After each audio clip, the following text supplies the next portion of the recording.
Hallo Leute, was geht's ab? Willkommen wieder zu einem Livestream auf meinem Kanal. Und bitte sind wir hier für die ganze Geschichte der Monkeys Paw zu machen. Also Leute, bevor ich noch weiter etwas anderes rede, schnell ein Update. Ich werde leider nicht den Chatbox anschauen, aber bleibt dann einfach meine Mitarbeiter, es wird gleich da sein. Und deswegen bitte Geduld haben, einfach meine Mitarbeiter, es wird bald da sein. Und ihr werdet dann hier sehen, was gleich da kommt.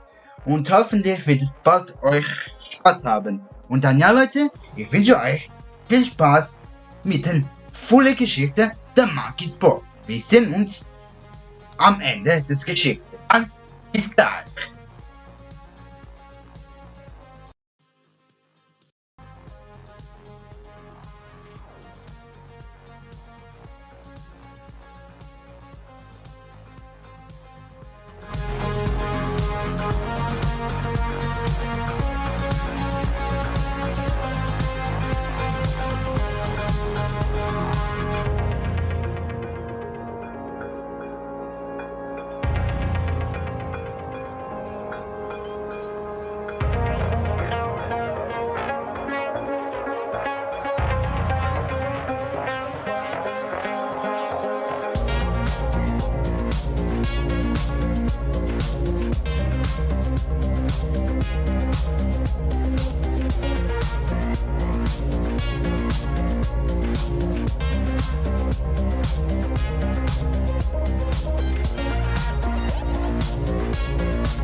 but he'll vigorously deny it.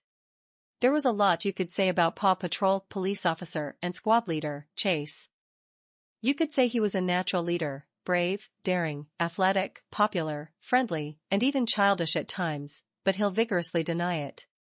Of course, one word all his friends always said that came to their minds was workaholic. It wasn't that Chase didn't know how to have fun, or even relax, but did tend to get too caught up in acting as a professional at times to the point where he often forget when he didn't need to. Whether it was training, patrolling, planning new team tactics, testing equipment, or even cleaning the lookout up, Chase had a bad habit of getting too caught up in the moment. Thankfully, Marshall was always there to drag his sorry butt away from duties and towards town where the two could relax. "Come on, Marshall, did you have to drag me by my tail in front of everyone?" asked Chase, glaring at his best friend. "Would you rather have me use the rope?" asked Marshall, grinning as the two stopped at a corner as the crossing light turned red. "Besides, you were driving everyone stir crazy with your antics." "All I was doing was making sure the lookout was secure." "We did have a break-in last month after all," replied Chase, huffing. "That was just Callie chasing after Chiquetta who took her mouse toy," giggled Marshall. Chase sighed, walking ahead of his best friend as the light signaled to walk. "Okay, so maybe I was a bit overworked." "Yup, and so here I am to bring you out to town for some fun," said Marshall as he led Chase to the center of town where they walked under a giant banner that read Town Flea Market. Thankfully, it didn't have real fleas for sale, but trinkets and goods you normally didn't find in stores that people were giving out for free. "Whoa, look at all the cool stuff," replied Chase as he walked over to one booth that held widely shaped glasses and vases. He made a few funny faces in front of them before spotting Marshall near a magic shop that was selling all kinds of magician gear. The dally waved a wand that he picked from a hat full of them, and out came a set of fireworks that spooked the poor pup into the air and landed on the hat tail first. The wands all activated, sending Marshall flying into the air with cracks of fire and sparkles behind him as he landed in front of Chase. Opening his eyes, he giggled and said, "I'm good. Just having a sparkle of a time." "Hee hee hee hee," chuckled Chase, shaking his head. "Come on, sparkle butt." He pointed to Marshall's haunches, which were covered in sparkle dust that the Dalmatian shook off. "Let's see what else is around."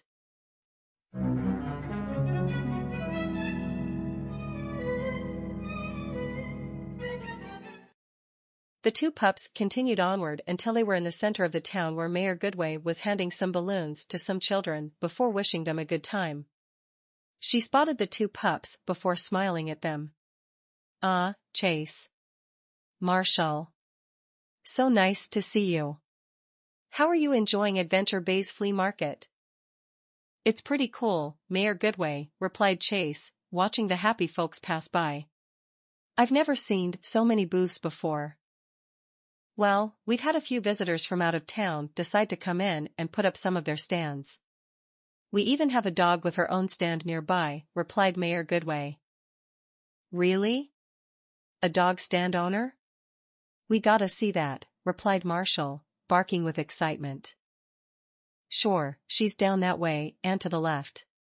If you see anything you like at her shop, or any others, please let them know to forward the bill to me," replied Mayor Goodway.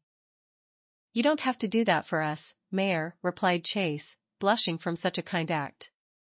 Marshall was just as equally red as he shook his head in agreement. "Nonsense, after what you pups have done for this town, I would be honored. Now, if you excuse me, I need to see how Chicoletta is doing at our booth," replied Mayor Goodway. "You have a booth, Mayor?" asked Marshall. "Oh yes, I have a rare set of corn kernels from around the world. I thought it would be best to let Chicoletta handle that while I gave these balloons." "See you around," she replied before walking away with a wave. The two friends looked at each other and smirked. "How much do you want to bet that Chicoletta's eaten half of those kernels by now?" asked Chase. "Only half? When it comes to corn, Chicoletta is like rubble at a buffet table," laughed Marshall as the two made their way in the direction Mayor Goodway told them.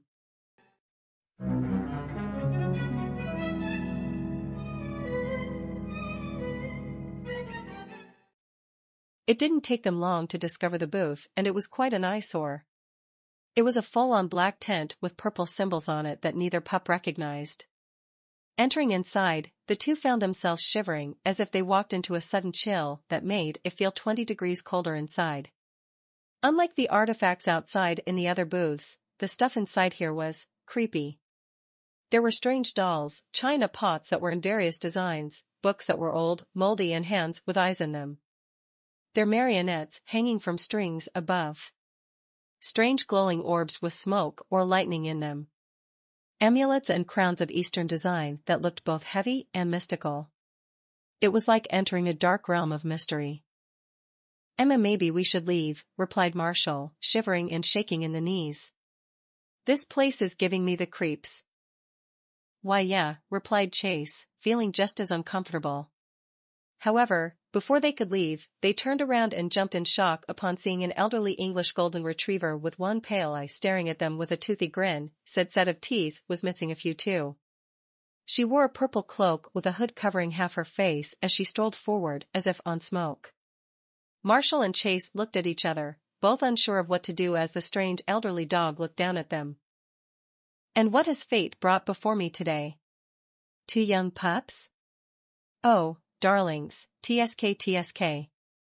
You come in here not knowing what fortune has in store for you," she replied. We were just leaving," replied Chase, nervously smiling. "Why yeah, LL leaving," replied Marshall. "Oh, leaving so soon? You see nothing that interests you in Morgana's tent?" She leaned forward. "Nothing calling for you?" Chase was about to say something when he felt weird. Like there was a fuzzy feeling in the back of his head. A small tingle, something that was bothering him. Marshall instead spoke, "We're not interested." "Thank you, goodbye." Marshall made his way for the exit, but just as Chase was about to follow, the pale retriever stopped him with her paw. "No, there is something calling you. Be it fate or chance, you cannot prevent the wheel's sudden turn of your destiny." Chase looked at the grinning dog lady before looking to a nervous Marshall. "I'll be with you in a moment." "But..." "It's okay. I'll be fine," replied Chase. "I mean, she's just a crazy old dog lady. It's not like she can cast a spell on me." Marshall whimpered a bit but nodded and soon left, leaving the two alone. Morgana put her paw away and presented her wares around them. Come find what it is that seeks you out. Be it good fortune or bad, it shall change you forever." Chase didn't say anything, but that darn annoying buzzing in his head was not stopping. She must have done some kind of gypsy trick on me. Fine. I'll just get something and go. He sniffed around, trying to find something interesting that would get the dog lady to let him leave in peace, when he stopped upon a small desk containing what looked to be a shriveled dead paw. It smelled like a monkey's arm. The lady gasped before turning into a neutral face. "Oh my, you are called by the monkey's paw. What little desire do you have that burns so brightly that you would give anything for it?" "What's a monkey's paw?" asked Chase. "A monkey's paw is a magical item that shall grant you a number of wishes based on the number of fingers unfolded on the hand. Each wish shall come true until the hand is fully shut, but beware," she started to grin, which made a shiver go down Chase's spine, "for each wish comes at a price. A price you will regret in the end." Chase snorted, which made Morgana raise her eyebrow. "Oh, not a believer?" "Magic and curses are just fairy tales," replied Chase, rolling his eyes. "Look, I know you must be good at this whole mumbo-jumbo stuff, but if I get the stupid paw, can I leave?" "Of course, if you wish. But I suggest you grab something else," replied Morgana, leaning in closer. "For if you leave with the monkey's paw, your fate, and the fate of those around you, are sealed." "Right," replied Chase as he took the monkey's paw in his jaws and flipped it onto his head. "Just send the bill to Mayor Goodway." With that said, Chase walked out of the tent, while the dog lady just smiled. "See ya later, lady." "Oh, we will meet again," replied Morgana as she watched him leave.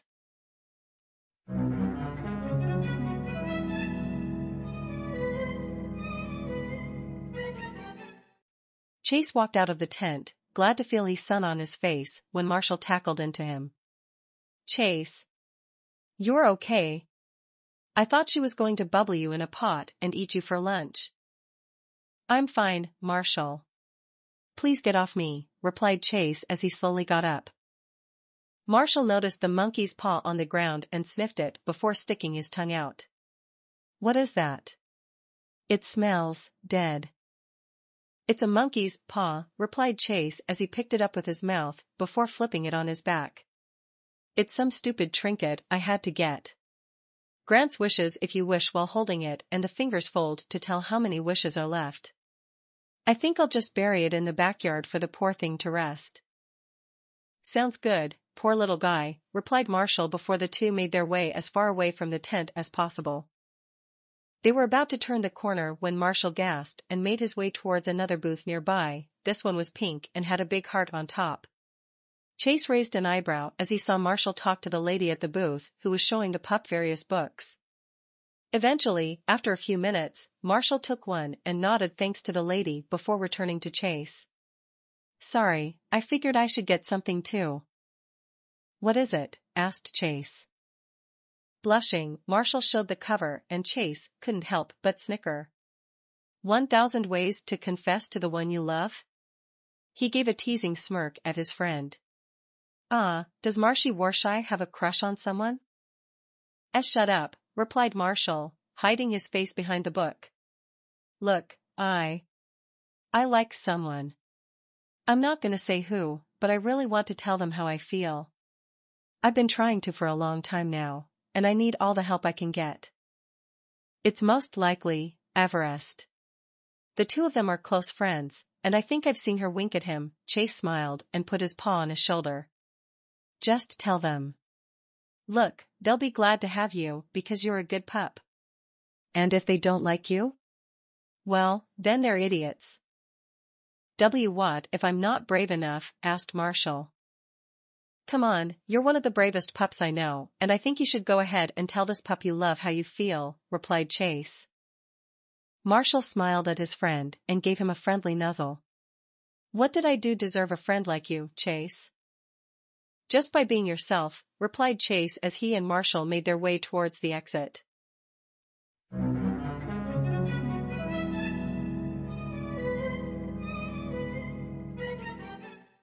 It didn't take them long to arrive back at the lookout where the other pups were playing with each other. Marshall told Chase he was going to put his book in his pup house before rushing off just as Skye noticed the two. Chase held his breath for a bit as he took a moment to observe the cute little cockapoo whose bounce made her seem even more cuter than she normally did. He felt his heart flutter as the bad feelings from earlier at Morgana's tent faded away. Truth was, a part of him wished he could borrow Marshall's book so he could tell Skye how he felt about her the moment she joined the team. Hey, Chase, replied Skye, smiling at him with such pure look it was like an angel had descended upon him. The boys and I are getting ready for a game of kickball. You and Marshall want to join? Only if I get to be on your team, replied Chase, grinning. Rough. It's a deal, replied Skye as she rushed off to let the others know, not knowing that Chase was staring at her bouncing behind. Slapping at himself for such a rude thought, Chase made his way towards the back of the yard to find a perfect place to bury the monkey's paw. He sniffed the ground a bit, making sure not to place it close to other buried items, and soon found the perfect spot near the tree. Digging in, he got his paw dirty before he had a big enough hole to put the paw away in the dirt to rest. He glanced at it one more time and wondered, would it hurt to try it once? He thought about what to wish for and his mind turned back to Marshall. Well, he needs all the help he can get so. I wish Marshall and his crush would get together. He tossed the monkey's paw into the dirt and started to rebury it. After it was filled, he quickly put his scent on it to let the others know it was his spot and rushed to rejoin the others for kickball. Unbeknownst to Chase, the paw had begun to fold one of its fingers.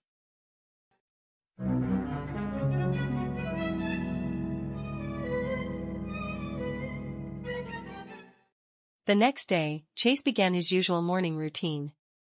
He jogged around the lookout. Did 50 push-ups and crunches. Practices some pup fu katas. And a round of pull-ups on the swing. He started to drink from his water bowl near the swing sets when he noticed that Marshall was out early as well. He was going to wish him good morning when he saw him heading towards Skye Pup House and waited outside, looking nervous. There was also something in his paws, but he couldn't get a good look. Chase, now curious, used his super spy stealth to sneak in closer to see what was up by hiding near the toy box. Slowly, he peeked out to see what it was, but what he saw made his body freeze up from hair to tail. It was roses. A dozen roses all wrapped in a pink bow. Just as he began to comprehend this, Skye came out, yawning, before noticing the flowers. She gasped at their beauty before gazing at Marshall, who was looking at her with a heartfelt smile. I got these for you. Skye stared at them before she slowly took them into her paws. Marshall, what is this? Me being brave, he chuckled before clearing his throat. Okay, just like the book said. He took a deep breath and said, Skye, will you go out with me? In that moment, Chase felt his heart shatter. His best friend, the one who was like a brother to him, was asking Chase's crush out. Skye, the one who he had loved in his heart from the day he first gazed upon her eyes.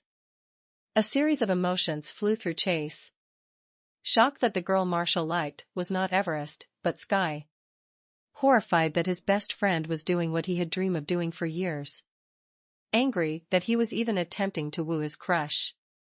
He was about to march out when what happened next made him all but fall into the darkest pit of despair. Oh, Marshall. Yes. Yes, I'll go out with you.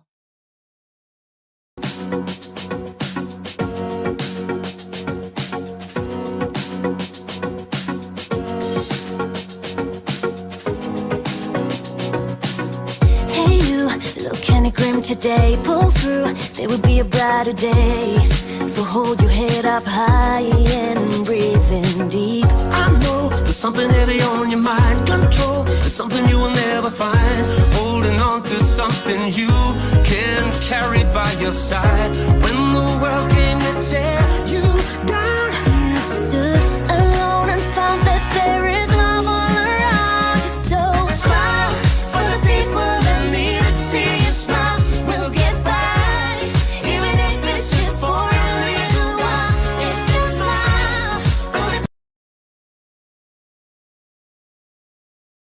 5 months. 5 months had gone by and you would have thought Chase would have been used to it by now. The kissing and hugging. The cute giggles and laughs. The sight of them going out to enjoy a date or watch the stars under a blanket. All this time, and Chase still hated it. Oh, he pretended it didn't bother him when Marshall and Skye announced they were dating. He cheered for them publicly, but privately he cursed and cried. When Marshall came to him for dating advice, he could have sabotaged him, but he didn't out of love for his friends. When Skye told him one patrol that being with Marshall was the best thing that ever happened to her, he didn't growl or yell, but calmly nodded. When the others said they were cute together, and the town congratulated two of their heroes getting together, Chase just stood there, watching, and hating every second of it. It should be me. That was the one thought that went through Chase's head during every single moment he saw them together. It should have been him. He loved Skye. He adored her. He wanted her more than anything in this world. And now she was Marshall's. He should be happy for them. They were his best friends. The three of them were PAW Patrol for a year before the others joined. It should be me. Should be what? Chase snapped out of his thoughts, turning away from the sight of Skye and Marshall playing tag. Looking towards Rocky, who was using a custom-made leaf sucker to pick up the autumn leaves, the recycling pup said, "You said it, it should be me." "What do you mean?" I mean it should be me picking up the leaves. You do it all the time, so I should be a good friend and help you out, replied Chase, quickly. Oh, thanks, Chase. Rocky wiggled his body until the leaf sucker was off his back. I needed a break anyway. I owe you one. Sure, replied Chase as he took it upon himself to put on the equipment. Think you can tune up my police car this weekend? I think the brakes need work. No problem, see you at supper, replied Rocky as he walked away. Chase grumbled as he got to work by activating the leaf sucker with a bark and started lowering his front body to reach down. While working, he kept his eye on Marshall and Skye, who had just tackled the Dalmatian and gave him a kiss. One that he replied with a passionate kiss of his own. The very sight of seeing his so-called best friend locking lips with the girl of his dreams made Chase want to walk over there and rip them off. He didn't want to admit it, but he knew deep in his heart it was his own fault. He kept his secret crush close to him for a long time. Nobody knew of it. Not Ryder, not the pups, and not even Marshall. He never once thought of the idea that one of his friends held feelings for Sky as well, especially his best friend. Marshall never once made it obvious that he had feelings for Sky, not in all the years they had been together. However, what hurt the most was Sky's feelings for Marshall. It hadn't just been a spur-on-the-moment thing. She confessed to having them for a long time. It had always Marshall. Never Chase. Never him. He saw the two separate before kissing each other goodbye on the nose and heading in opposite ways. Marshall, with a big goofy smile on his face, walked over to Chase, who did his best to look normal and not the utter rage he felt deep inside at the pup in front of him. "Hey, Chase. I thought Rocky was doing the leaves. I thought I'd take over for him. You know, be a good friend and all," replied Chase with a lie. Marshall nodded. "That was nice of you. But then again, you're the nicest pup in the world." "Come on, I am not," whispered Chase, blushing. "No, I'm serious. You're always there to help us with anything," replied Marshall, with a friendly lick on the cheek. "In fact, I owe you for helping me confess to Sky. If you didn't tell me to go for it and be brave." "Don't remind me," replied Chase in his head, but he continued to smile. "Well, I guess you can repay me by being the best pup at your wedding." Marshall quickly turned red and stuttered, "DDD, don't rush into TT things like that." Chase faked a laugh and slugged him a little extra hard on the shoulder. "I'm just kidding. I'm happy for you, Marshall." "Think, Chase. Hey, maybe I can repay the favor by helping you find a girl." "Everest is still free," replied Marshall. "Sorry, but she's not my type," replied Chase. "The only one I ever wanted you stole from me." "Well, when you do find a girl, let me know." "I'd be happy to help," replied Marshall with a loud yawn. "I'm going to get some sleep before dinner. See you." Chase waved goodbye, before scowling when Marshall wasn't looking. "Damn it, I shouldn't be acting like this. They're my best friends in the whole world. I should be happy, but why can't I?" He continued to suck up the leaves until his nose picked up his faint scent, indicating this was a place he buried something. There were technically scents all over the place, but this one made Chase pause. Something about this one was calling him. Taking off the leaf sucker and decide to dig. In a few minutes, he found what it was and tilted his head.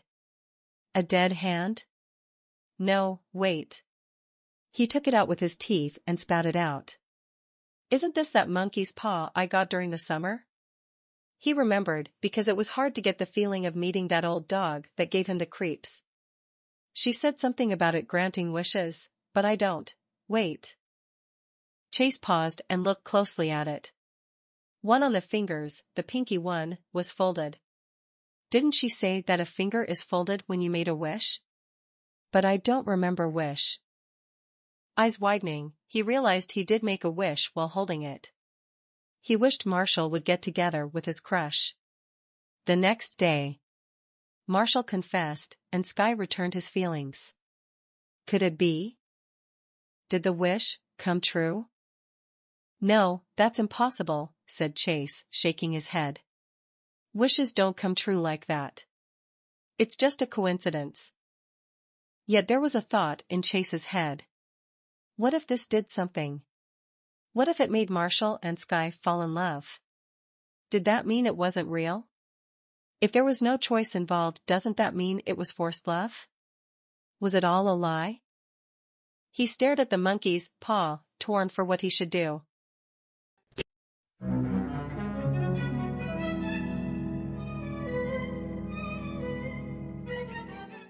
Chase ate his dinner fast and kept conversation to a minimum.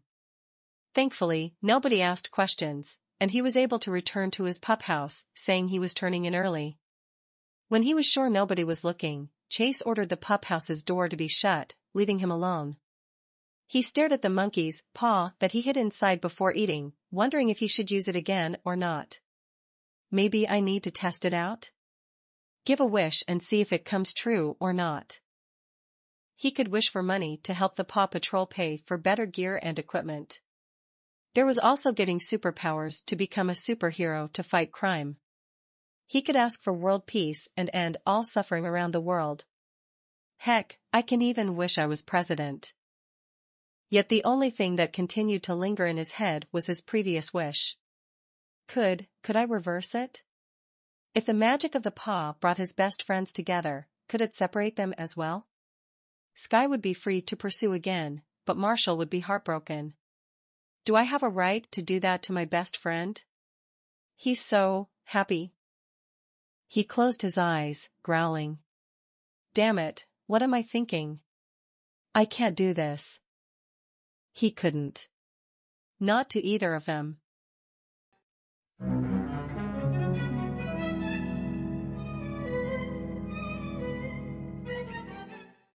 When it was way past midnight, Chase still couldn't put down the monkey's paw.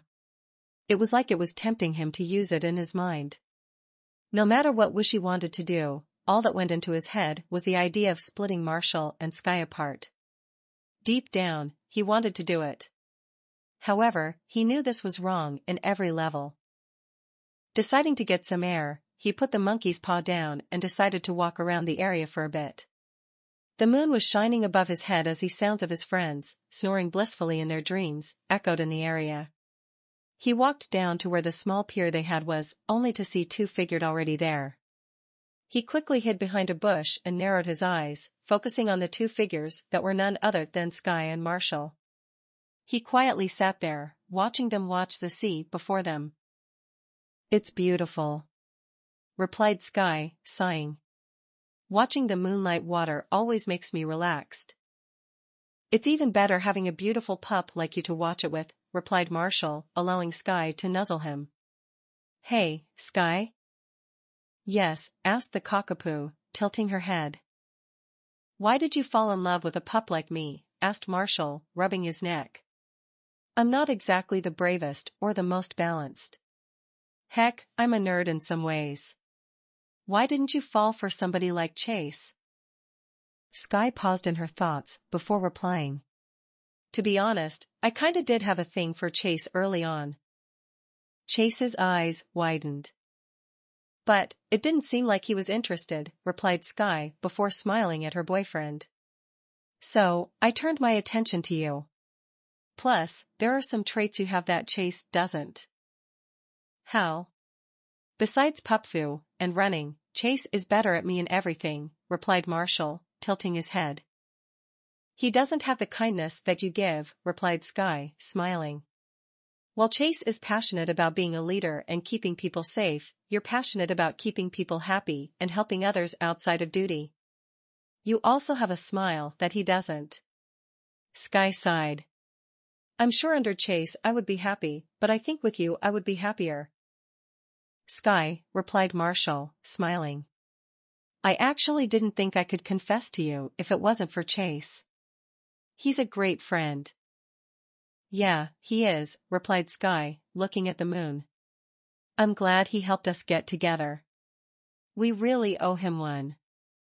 Maybe we could name a kid after him, asked Marshall, with a laugh making Sky blush. I was kidding. I wouldn't mind, replied Sky, lowering her head but smiling. When we're older, maybe. Chase slowly began to walk away.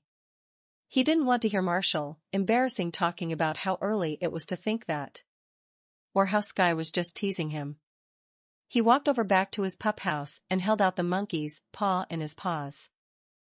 I wish Marshall and Sky were no longer together. And with that said, the second finger folded.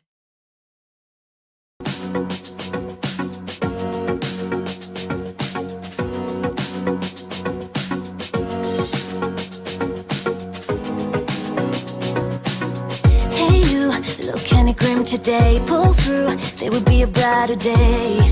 So hold your head up high and breathe in deep. I know there's something heavy on your mind. Control is something you will never find. Holding on to something you can carry by your side. When the world came to tear you down, You stood alone and found that there is love all around you. So smile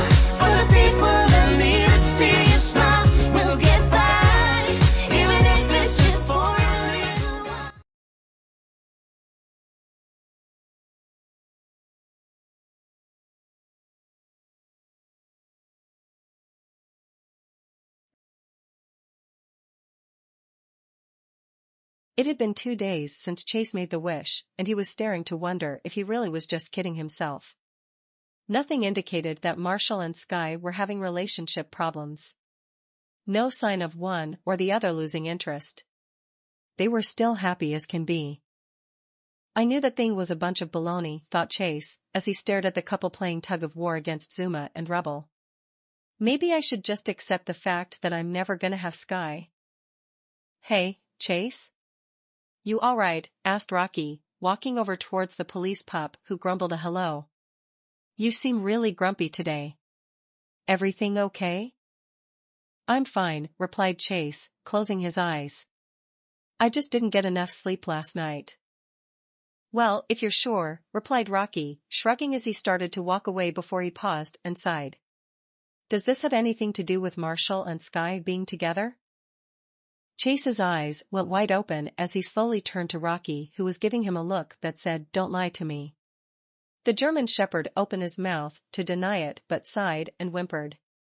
How long? To be honest? I noticed it only recently. You always look spaced out when you're staring at them, even on missions, answered Rocky as he sat down beside his friend. Did you like Sky too? Chase nodded his head. Wow, I guess that explains a lot. Your behavior and all, I mean. Long time? Chase nodded again. I see. Why him and not me? Asked Chase, shaking his head. I don't want to keep thinking this, but I can't help but ask it every day. What is it about him that she likes? Well, he's funny. Kind. Loves to play a lot. I don't know, other than that I guess it was just meant to be, asked Rocky, shrugging. I've never been in love, so I wouldn't know what to say. He then stared at Chase with a worried look. You aren't going to do anything drastic, are you? I already did, and it didn't do anything, replied Chase, not bothering to mention the Monkeys Paw still in his pup house. No, I'm just gonna get used to it. That's the mature thing to do, Chase, said Rocky, nodding with approval. That's when their pup tags lit up as Ryder's voice followed suit. Paw Patrol. To the lookout. Ryder needs us, shouted the pups as they all rushed over to the lookout with excited howls in the air. Chase quickly put away his feelings to focus on the mission to come. If there was one thing Chase could do, it was put his emotions away for the sake of the team. They all managed to get inside, but Marshall, last as always, managed to trip from walking too fast. Whoa! Shouted Marshall as he tumbled inside. Look out! Shouted Zuma, but it was too late as they were all bowled over. Chase flew up in the air before landing hard on some pup. That said pup happened to be Sky, who was looking at him with her beautiful eyes as he stared back right on top of her. He froze in place upon seeing that their lips were close to each other. To the point where he could smell her scent from her mouth, mixed in with Marshall's from a previous kiss. For a second, all of time seems to freeze as he felt more at peace at that moment than he had in the past few months. Hey, get your own girlfriend, giggled Marshall as he playfully pushed Chase off. Chase shook his head, almost ready to snap at Marshall for ruining the moment until he quickly realized where he was. Well, I was just keeping her warm for you. But let's try a 3-way when we're older, teased Sky with a wink that made all the boys blush and snicker. Who knew Sky had a dirty mind, replied Rubble, laughing as the elevator went up. Comes with hanging around you boys all day, stated Sky as the elevator stopped halfway. Standing in place, they waited as their lockers opened, revealing their uniforms, which were carried by claws and other machines. They each stood still, only moving when necessary as the mechanical limbs helped them put on their respective clothing. Instead of his normal police officer uniform, Chase was receiving his super spy outfit, which was only used for specific missions. Usually, getting your special outfit was a sign that you were on the mission. He wasn't the only one, as Marshall was getting his EMT outfit too. Afterwards, the next set of lockers opened, revealing their pup packs. Both Chase's Super Spy pup pack and Marshall's EMT pup pack were among the normal ones. Once their equipment was hooked up, the six waited for the elevator to continue upward, where they soon reached the top. Doors opening, they jumped out and stood in proper order, as straight as can be, their faces at attention. Chase, pressing his paw on the floor, replied, "Paw Patrol. Thanks for coming, pups. We got a few lost people in the woods today," replied Ryder as he pressed his pup pad, causing the big TV screen to appear. It showed a family of 4 walking through the trees happily.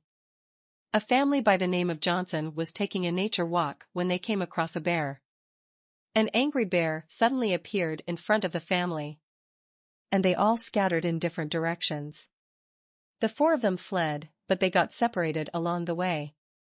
The father is currently with Jake and Everest, who reported what's going on. "Is that bear still in the area, Ryder?" asked Sky, looking worried. "We don't know, but it's best to be cautious just in case. Someone could end up getting hurt," replied Ryder. "Remember, you just need to stay still when dealing with a bear or play dead to make it go away." "Like this?" "Blah." Rubble flipped on his back, making a funny face with his tongue sticking out, much to the amusement of the rest. "Kinda like that, Rubble, only a bit less funny," laughed Ryder before clearing his throat. "For this mission, I'll need." Chase's pup tag appeared on the screen, making him puff out his chest. "Chase," addressed Ryder, "I'll need your tracking skills and spy drone to help search for the missing family members." "Spy Chase is on the case." "I'll also need," continued Ryder as Sky's logo came next, "Sky. Your helicopter can be used to spot our missing targets from above. Use your goggle to report anything you see down below." "Yep. Yep. Let's take to the skies," cried out Sky, doing her signature backflip. "Last I'll need Marshall." The Dalmatians logo was next. "They could be injured or hot from running in the forest. We should make sure they're in good health when we find them." "I'm ready for a rough rescue," replied Marshall, following it with a bark.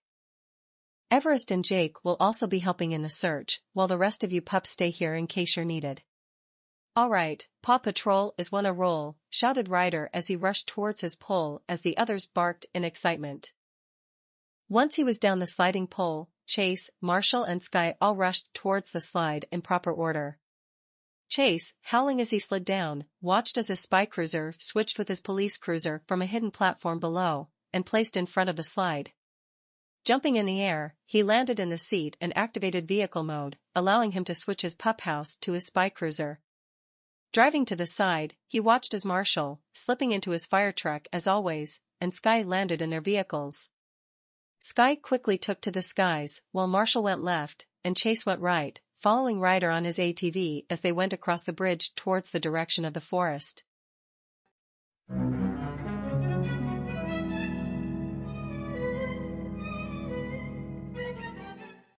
In 45 minutes, the Paw Patrol arrived just outside of Jake's cabin, where they saw said owner, Everest, and a balding man with a mustache who looked worried. Jake walked over and gave Ryder a salute. "Glad you dudes could make it. We were just about to start looking." "Good thing we just arrived then." "You must be the father, mister?" asked Ryder. "Johnson." "My name is Danielle Johnson," replied the man, shaking Ryder's hand. "You have found my wife and 2 kids. They go by the names of Estella, Donald, and George. I just came from the western side of the forest, and they weren't anywhere there. They must be in the other areas. Let's split up and search in 3 separate areas," commanded Ryder as he turned to his pups. "Chase, you'll head up north. Jake and Everest can head south. I'll take the eastern area. Sky can cover the skies above while reporting anything that catches her eye." "What do you want me to do, Ryder?" asked Marshall. "Just wait here with our guest unless we need you." "Everyone ready?" They all cheered. "Then let's go." The pups howled as they went to work, Sky heading up the air with her helicopter, while Chase put on his sirens and went north. Everest waited for Jake to get on the back of her snowmobile and drove off while Ryder followed suit, leaving a worried Danielle Johnson with a comforting Marshall who offered him a water bottle.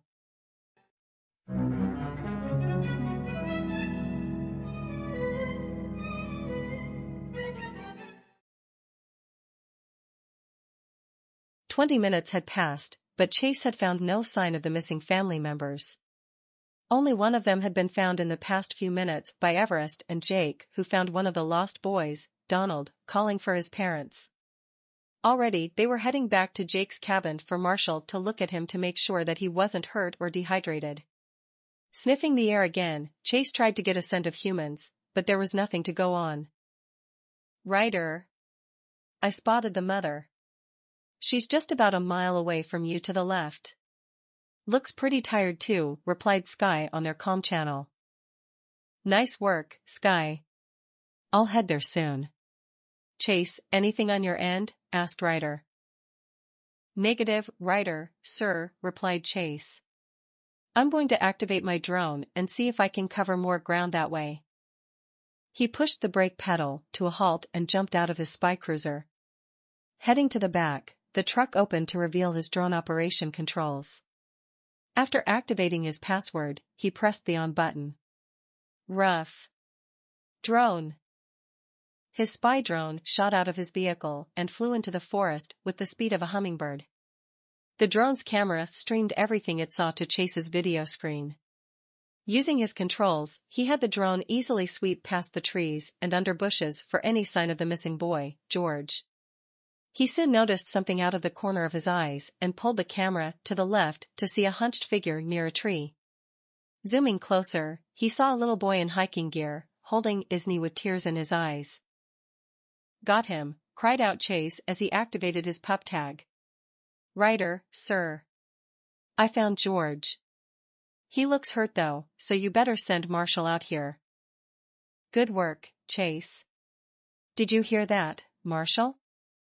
Yup. I'm on my way. Chase activated the spy drone to stay in place while he headed back to his seat before driving forward. However, just as he began to move, he saw on the right side of the screen that George was climbing up the tree as fast as possible despite looking in pain. Chase's curiosity for this action was soon answered when his drone's camera spotted a bear roaring and coming closer to the tree. Oh no, replied Chase as he quickly recalled. Ryder. The bear is making its way towards George. Can you get to him in time? Asked Ryder. Yeah, but I don't know how I'm going to frighten the bear away, replied Chase. Don't worry. I got an idea. Just hang tight, Chase, cried out Sky. Hoping his crush could make it in time, Chase put his paw to the metal to speed things up.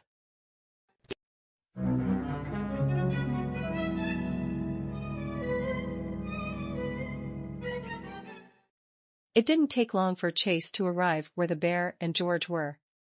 Luckily, the boy managed to reach the top of the tree despite his knee wound.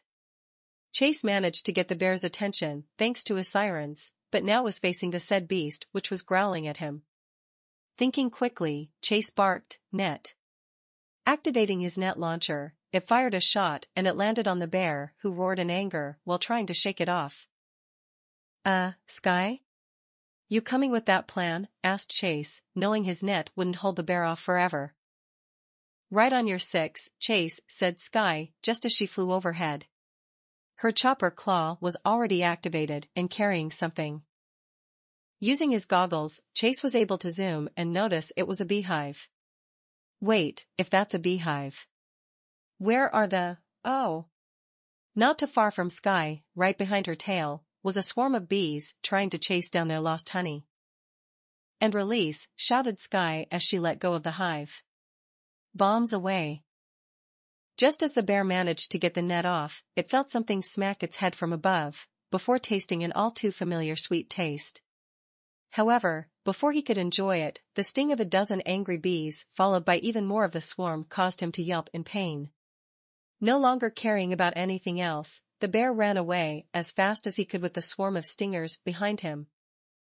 Chase couldn't help but laugh at the sight, even if he felt sorry for the poor bear. Nice work, Sky, yelled Chase from below. Thanks. That will teach that nasty bear how to behave, am I right? Joked Sky.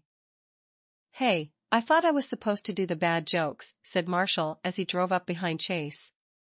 Hey, Sky? Think you can bring George down so I can check him out? Sure thing. Harness, cried out Sky as she lowered her special harness. Marshall and Chase both got out of their vehicles as latter contacted Ryder while the former waited by the tree, watching George come down. Ryder, sir, we got George safe and sound. Marshall's going to be giving him a check over. Roger, Chase. I'll be there in 3 minutes, replied Ryder. Chase turned off the channel as he watched as Marshall got out his equipment while waiting for George. Just as he landed, Marshall's ears perked up. Hey, did you hear that? Hear what? Asked Chase, tilting his head. That sound? Kinda sounded like a his dash. And that's when it came. It was like a lightning bolt that struck from the bushes nearby without anybody noticing it. Time seemed to slow down as something long, black, and mouth open wide struck with its fangs loose until it buried its bite deep into Marshall's neck. A scream erupted from Marshall unlike anything Chase had ever heard of, but in an instant, he tackled his best friend in vain to save him. Gah! Screamed Marshall as the black snake held onto his bleeding neck, despite the Dalmatian attempts to shake him off. Get it of me. Get it off me. Marshall, shouted Sky from above in terror as she watched below. George, frightened of what was happened, struggled back in fear. Chase. Help him. Chase tried to bite the snake off, but it quickly unattached itself from Marshall and dodged the bite. Quickly slithering around its prey, it took another quick bite, this time right on Marshall's paw, earning another howl. Only this time, it was silenced by gasps for breath as Marshall hacked and coughed, his face slowly turning blue as the veins in his neck began to show and turn purple. Chase screamed both in anger and desperation as he dived again for the snake, carrying less if he got bit if it stopped hurting his best friend. The snake dodged again, hissing as if taunting Chase. Between Marshall's body shaking from the poison entering his veins and the snake's slightly moves, it was hard to even catch the damn thing. Just as it couldn't get any worse, the snake bit a third time, this time right between Marshall's rear legs, where his genitals were. Despite not even being able to scream, the teary eyes and painful expression on Marshall's puffing and colored face spoke of the unbearable pain. Roaring, Chase finally managed to grab the snake and tossed it away, where it fled back into the wilderness. Marshall, shouted Chase in fear as he rushed over to his best friend and gasped in horror. The once joyful and shining face of Marshall was now one of tears and purple veins. His eyes bloodshot as snot dripped from his nose, in a desperate attempt for air. His mouth foaming as he struggled to say something while his eyes rolled back of his head. His body began to contort and shake as the wounds from the bites began to bleed, mixing with a small pool of urine below. Marshall. Hang on. Marshall, shouted a teary-eyed Sky as she rushed to his side and tried to touch him, but Chase stopped her. Let me go. Let me go. No, the poison might get on you, shouted Chase, struggling to stop her from touching him no matter how much she fought and screamed with her tears falling down her face. Chase didn't even notice he was crying too just as Ryder arrived and rushed towards Marshall, doing his best to handle this, but even the look on his face spoke of uncertainty. What happens? Chase, shouted Ryder, demanding answers. A snake. Black and quick. It ran away, shouted Chase, feeling his heartbeat increase as it became harder and harder to breathe. This isn't happening. This isn't happening. Look for some antitoxin in Marshall's EMT truck. Maybe it might have something that can help. I'll call 911, shouted Ryder, taking out his pup pad. Chase dropped Sky, who rushed towards Marshall's side. He made a mad dash like never before to the EMT and smashed it open, pushing away everything just to find something for snake bites. Come on. Come on. Damn it. Where is it? Don't you dare die, Marshall. Don't you dare die. Thought Chase repeatedly, but no matter how hard he searched he couldn't find anything. Shit. He rushed out to where Ryder and Sky were and said, Sir, I can't find any. What should he stopped, pausing as he noticed their faces of disbelief and tears of sorrow. He slowly turned to Marshall, who had stopped struggle and now lay still on his back, his leg twitching every few seconds. His eyes were now fully up, his chest not even rising once. It took Chase a full 30 seconds to realize his best friend in the whole world was dead. Marshall? Get up, come on get up, whispered Sky, tears falling down her cheek as she struggled to smile. This isn't funny, joke's over, you can stop PPP playing DD dead. Sky, whispered Ryder as he slowly went to place his hand on her head, but she snapped at him to force him back. Don't touch me, screamed Sky, her eyes wide with both fear and anger. He's not dead. He wouldn't leave me. He wouldn't separate himself from me. Not like this. Chase froze upon hearing this. Not my Marshall, not my Marshy, whispered Sky as she began to crumble and lean back. Not him. Unable to take any more, she fainted, and Ryder caught her, screaming her name. Chase didn't do anything but stay frozen and stare Marshall's painful-looking deceased face. He wished they would be separated. He wished for something to break them apart. Something did. The one thing that would break anything together. Something that nothing could fix. Death. Death tore up his friends apart. And Chase had caused it to happen. Chase, feeling bile exiting his mouth, turned away and began to puke as it mixed with his tears as he realized what he had done. He had lost his best friend. And his paws were stained with his blood.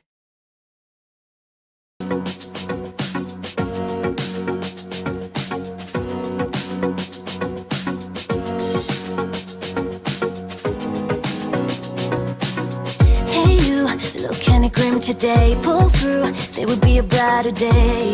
So hold your head up high and breathe in deep. I know there's something heavy on your mind. Control is something you will never find. Holding on to something you can carry by your side.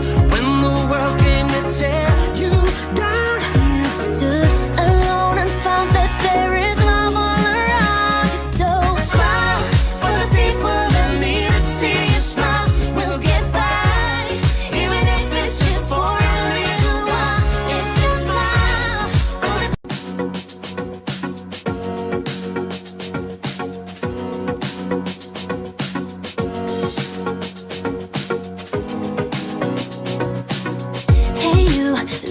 Grim today, pull through, there would be a brighter day. So hold your head up high and breathe in deep. I know there's something heavy on your mind. Control is something you will never find. Holding on to something you can carry by your side. When the world came to tear you down, you stood alone and found that there is love all around you. So smile for the people that need.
When joining Paw Patrol, there was always the risk of some pup never coming back.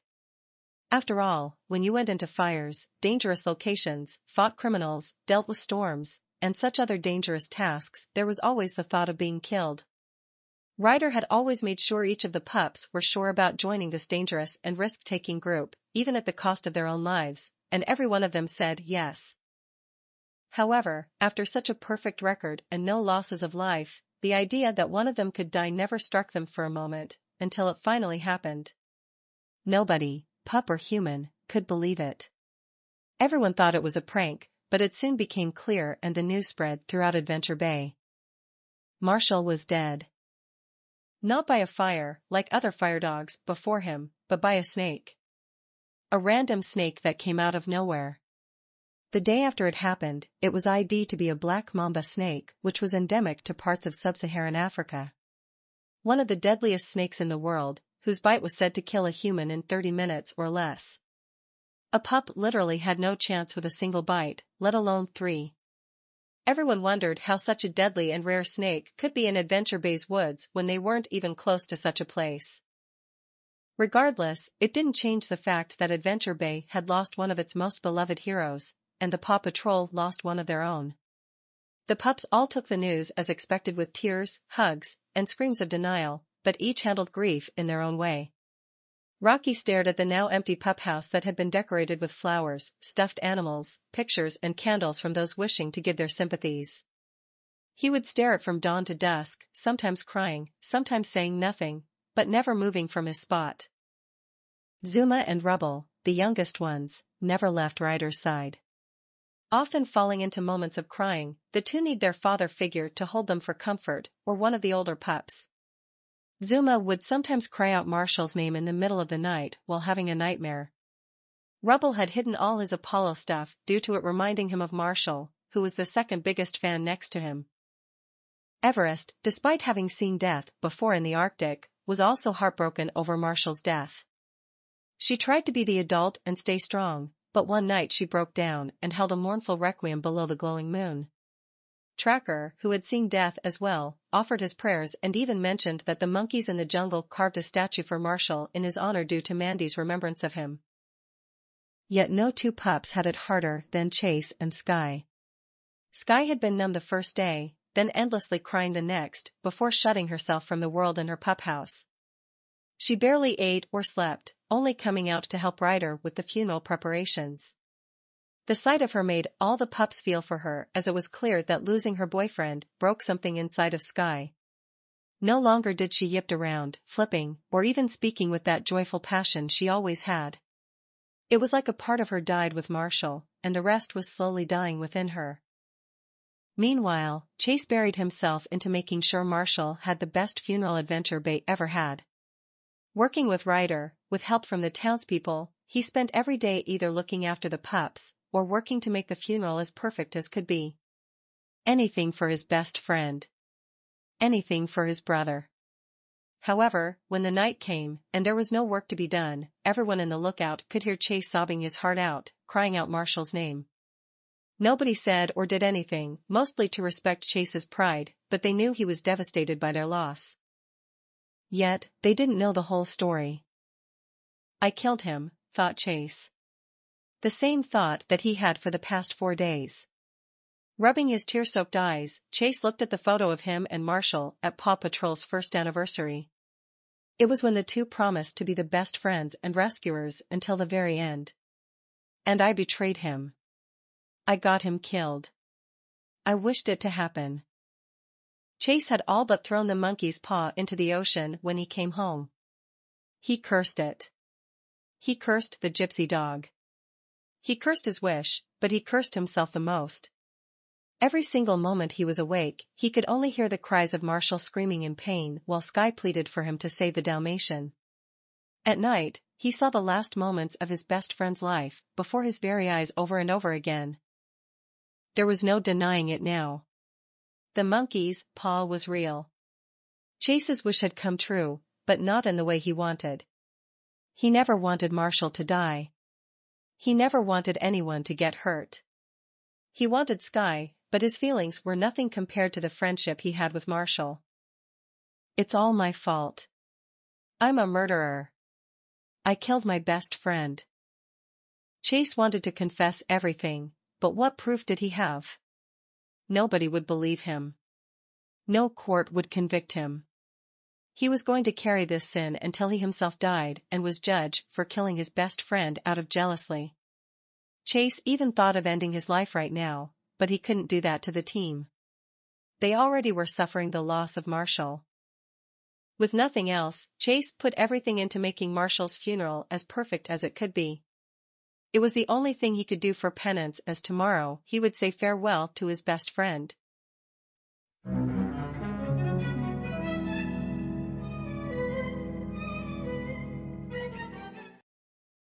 With the whole town arriving for the event, even visitors from outside, it was held just outside of town square. A whole garden of flowers was arranging in red and white to symbolize Marshall's colors, while the outer area was laced with black ribbons and funeral wreaths. Banners holding both the PAW Patrol logo and Marshall's pup tag symbol waved on the lamp posts, while one could see photos of Marshall smiling alone or with his friends up on display. Seats were everywhere for those wishing to join to sit, but there weren't enough, and some had to stand in the back. A stage holding multiple funeral wreaths with Marshall's name on it as well as the words "Rest in Peace" stood in the front of the hall, as well as a podium in the center for someone to speak. In front of it, between it and the growing crowd, was the closed red and black oak coffin that was the size for a human adult, but inside of it was none other than Marshall. Surrounding it were nearly 100 flowers of all kinds, decorating it as if it was a thing of beauty instead of sorrow. All the pup of PAW Patrol, including Everest and Tracker, were in the front row with Ryder, Katie, Carlos, and Jake. Chase, from his seat, could see so many people and picked out more memorable ones such as Captain Turbot and his cousin, Alex and his grandpa, Farmers Al and Yumi, the Princess and Earl of Barkingburg, Ace, Luke Stars, and Daring Danny X. Even old enemies like Mayor Humdinger and Sweetie were among the crowd, looking just as sad. It only showed just how much not only Marshall had touched the lives of so many people, but how PAW Patrol did. It only further pushed the dagger of guilt into Chase's heart, however, as every tear, sob, and sniff for Marshall was because of him. He did his best not to cry on his tuxedo, but it was getting very hard to do so. His thoughts were interrupted as Ryder walked over to the casket, with every step taken as if he had a huge weight on his shoulders. Despite having seen the body, and even helped prepare it, Chase was still feeling the urge to look away as Ryder slowly opened the casket for all to see. Many let you gasps or sobs, including Sky, who was being held by Everest, silently crying with her. Ryder had spent a fortune making sure Marshall's body looked good for the funeral.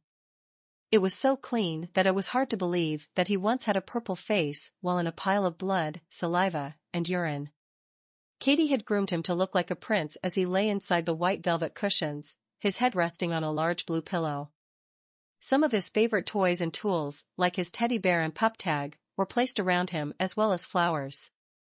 His suit was light red, matching well with his spotted fur, as his paws folded gently over his stomach. If it wasn't for his eyes closed, the bright smile the corpse was displaying would have made you think Marshall was alive and well. The mayor came up on stage, dressed in black, and began her speech. Chase didn't listen to it. All he could do was focus on the peaceful corpse that lay before him. Everything about this was wrong. Marshall shouldn't be dead. No, Chase deserved to die. He had wished this, and it happened, and he couldn't change anything. Who would keep them up now that the laughter was gone and dead? A nudge from Rocky made him wake from his thoughts as he saw the pups getting to line up in front of the casket. He had missed the whole speech, as well as Ryder's. Too lost in his own thoughts. He solemnly got up and waited on line with the rest of the pups and Ryder. Their owner was first as he gave a sad smile and gently patted Marshall's head. "You were a good dog, Marshall. I'll miss you, and will always remember you." He moved on, wiping his tears as Zuma stepped forward next. He looked into the coffin and sniffed. I just wanted to say how much I looked up to you, dude. I'm sorry, I can't. He quickly rushed away, unable to hold his tears. Rubble was next as he looked into the coffin and stared at Marshall for a few minutes before dropping in the first issue of Apollo Comics. Without a word, Rubble moved on, looking like he wanted to follow Zuma's run, but kept himself. Everest was next as she looked down at the eternal sleeping fire pup. I hope you're happy up there in heaven, Marshall. I know you're looking down on us, and I hope you know that we'll miss you greatly. Please be happy and be at peace. She gently kissed his paws before leaving.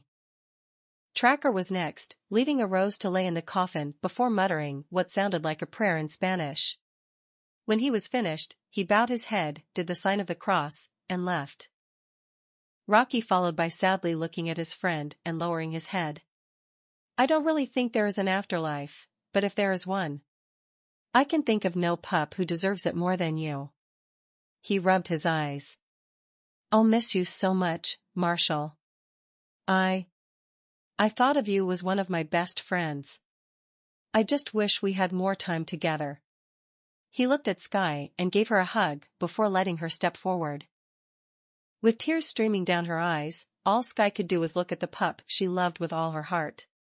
Chase looked into those eyes, no longer feeling the jealousy that he once had, but instead only regret. Regret that he couldn't accept their love sooner. Regret that he had torn up his two best friends. A regret that he would carry forever. I love you, Marshall, whispered Sky as she kissed his forehead. I'll love you forever. She slowly walked away, leaving Chase as the last one. He walked forward, his paws echoing in his head as he stepped up. He looked down at his peaceful friend, and he saw himself in there. He saw Sky in there as well. Zuma, Rocky, Ryder, everyone. A piece of everyone in Paw Patrol lay in that coffin with Marshall, right by his side. This wasn't just a funeral for one pup. It was a funeral for all of them. For their innocence. Every mission, every game, every challenge they faced would have this single moment in their lives forever. Nothing would ever be the same again. There would always be the thought of one of them forever gone, not enjoying life with them as they moved on with their lives. Chase hadn't just destroyed his friendship with a pup he loved like a brother. He didn't just ruin the romance and love between two souls. He shattered the team. I'm sorry, was all he could muster before leaving for the next person behind him to say their goodbyes. He made his way to Sky and hugged her, letting him cry on his shoulders. One by one all the pups and Ryder joined. But it felt incomplete with only 8.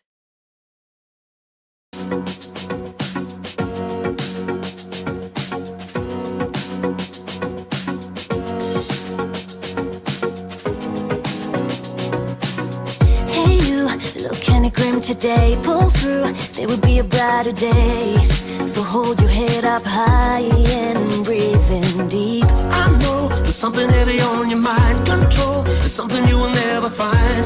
Holding on to something you can carry by your side.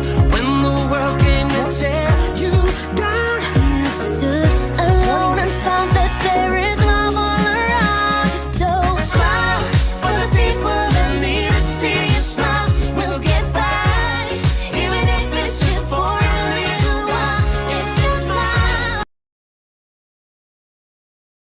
Morning took time to recover from, but even after a month it's still fresh as the day they buried Marshall in the ground. Paw Patrol seemed to have lost the energy and fun it once had when they were a united team of pups, running around playing and having fun as a family. Without Marshall, it just felt incomplete. There were no more wipeouts when heading the elevator. No more accidents or clumsy messes. No bad jokes that still let out a chuckle.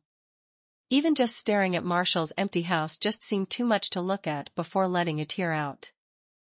Still, they did slowly recover.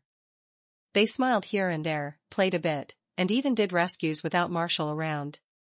It still felt wrong, but they hoped in time things would get better. Only one pup didn't seem to think this, and that was Sky. Since Marshall's death, she hadn't smiled, flipped, or done anything but mourn. She would sit in her house alone, or stare at the sea at night. There were regular trips to Marshall's grave, and during missions she was often quiet unless needing to address something. It made everyone worry for her, but all she asked was space. Chase, however, didn't listen to this. Every day he tried his hardest to make Sky smile again.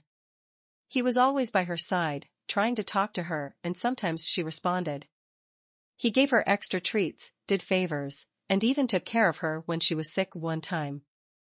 Everyone thought he was doing it out of respect for Marshall, since Sky was his girlfriend before he died. Part of it was that, but the truth was Chase just felt guilty. It was his fault that Marshall was dead. His wish to see them break up due to his own jealousy had torn Sky's heart by taking the pup she loved away from her. Her misery, and everyone's for that matter, was on him.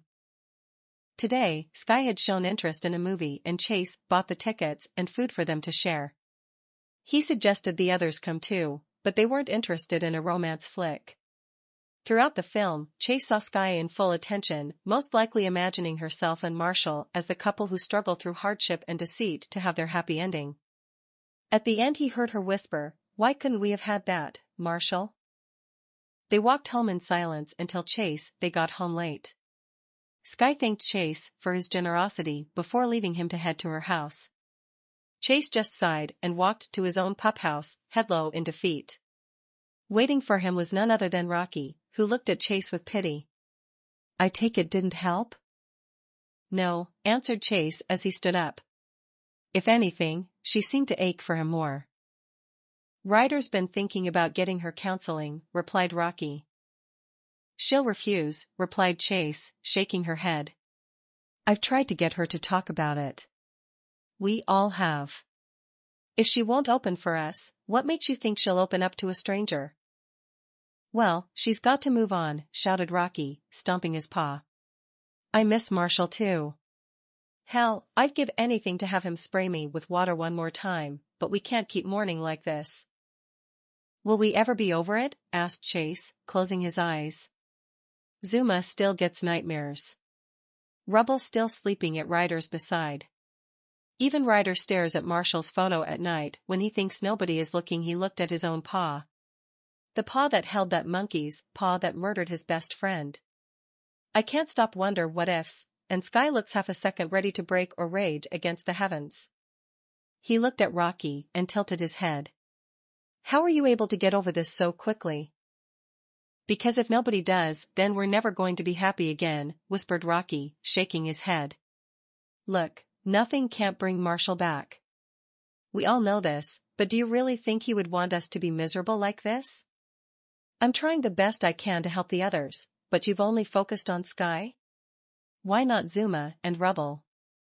They look up to you as their big brother. Ryder's your owner, so you have responsibility to help him too." He then narrowed his eyes. "Chase, if you're focusing on her because of your feelings." Chase's eyes widened. "Wait, you knew?" "Of course I knew," replied Rocky, rolling his eyes. "I'm surprised nobody else saw it. It didn't really click until I saw how jealous you looked at Marshall when he was dating Sky. I didn't say anything because I respected your privacy, but if you're focusing on her to win you over because Marshall is gone, No. Don't you dare accuse me of that," shouted Chase, growling as he made Rocky back away in fear. Realizing he was scaring him, he paused and just sighed. "You're right. I did have feelings for Sky, but I realize that she'll never love me, and I'm okay with that now." He looked at Rocky with tears in his eyes. "I could have prevented all of this from happening. Marshall could be alive now if it wasn't for my mistake." "Chase, you tried to save him," whispered Rocky, mournfully. "None of us blame you." "Except for myself," muttered Chase. "I just want to make her happy again, Rocky. If I can make her smile again, then maybe I can do right by Marshall. That's all I want to do." Rocky looked at Chase for a long time before nodding. "Okay, Chase. I understand. Just promise me you won't forget the others too?" Chase nodded as he and Rocky shared a quick hug before Rocky made his way in the opposite direction. However, he paused and looked at Chase for a second. "Chase, what if you can't make her happy again?" Chase didn't answer, he just walked into his pup house and stared at a monkey's paw that still lay in the corner. He stared at it for a long time with his mouth wide open. How did it? What? He threw it into the ocean. He threw it as far as he could throw it, but here it was, standing right before him. He shook his head, growling. He was really starting to hate this magical, cursed thing. He grabbed it and burying it in the backyard again. He wasn't going to think about it, hell he wasn't even going to look at it or use it ever again. Sett was a promise. All the pups woke up to it in the morning.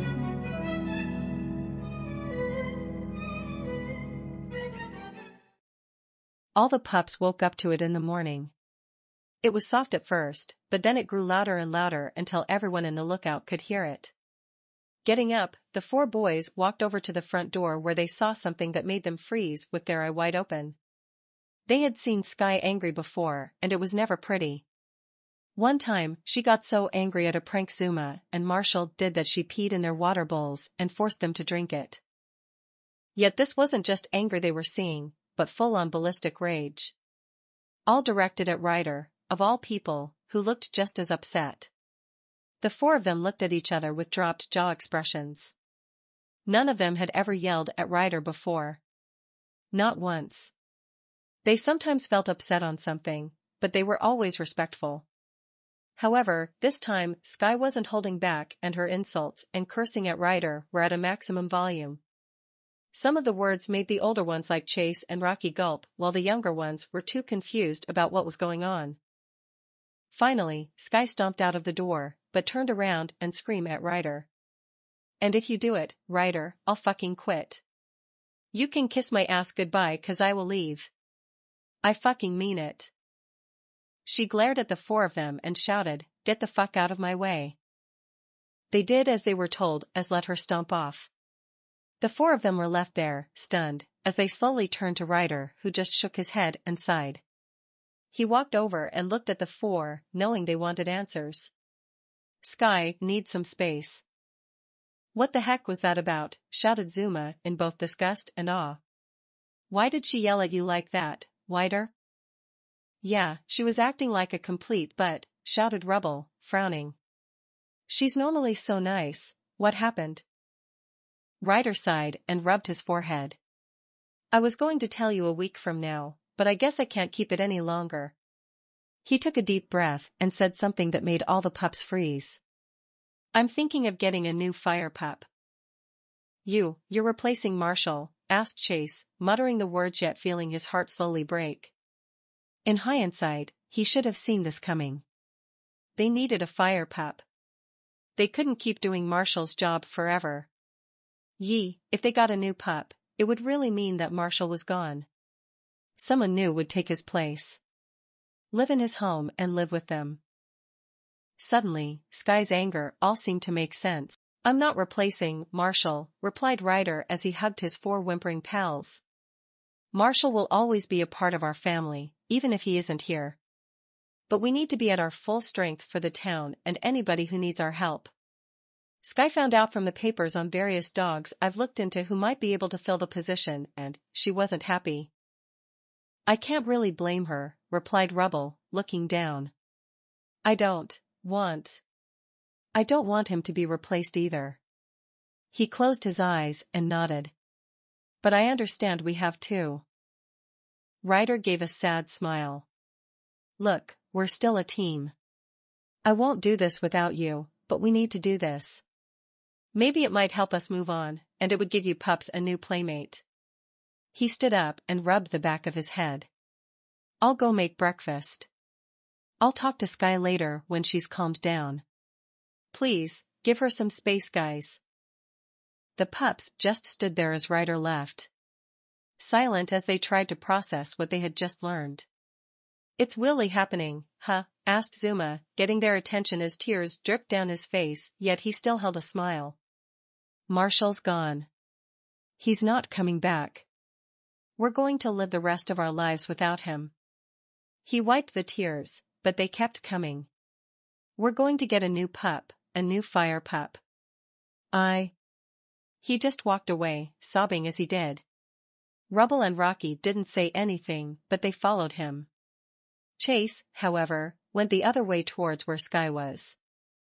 She was crying again, but this time her face was red with anger as she stared at Chase, who walked over, nervously.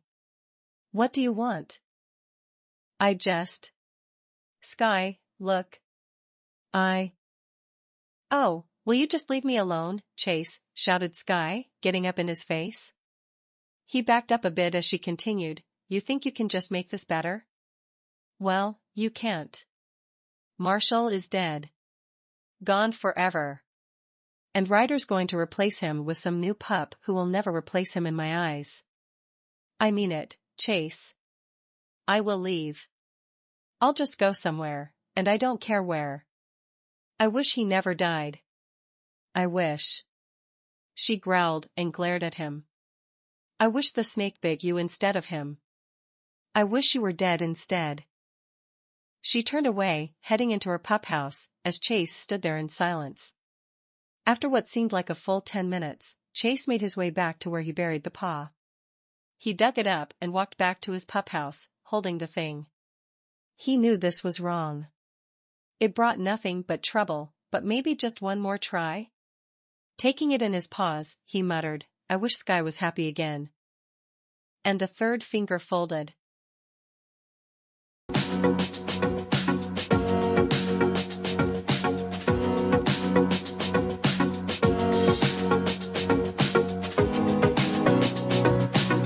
Hey you, look kinda grim today. Pull through, there will be a brighter day. So hold your head up high and breathe in deep. I know there's something heavy on your mind. Control is something you will never find. Holding on to something you can carry by your side. When the world came to tear you down, You stood alone and found that there is love all around you. So smile for the people that need to see you smile. We'll get by, even if it's just for a little while. If you smile for the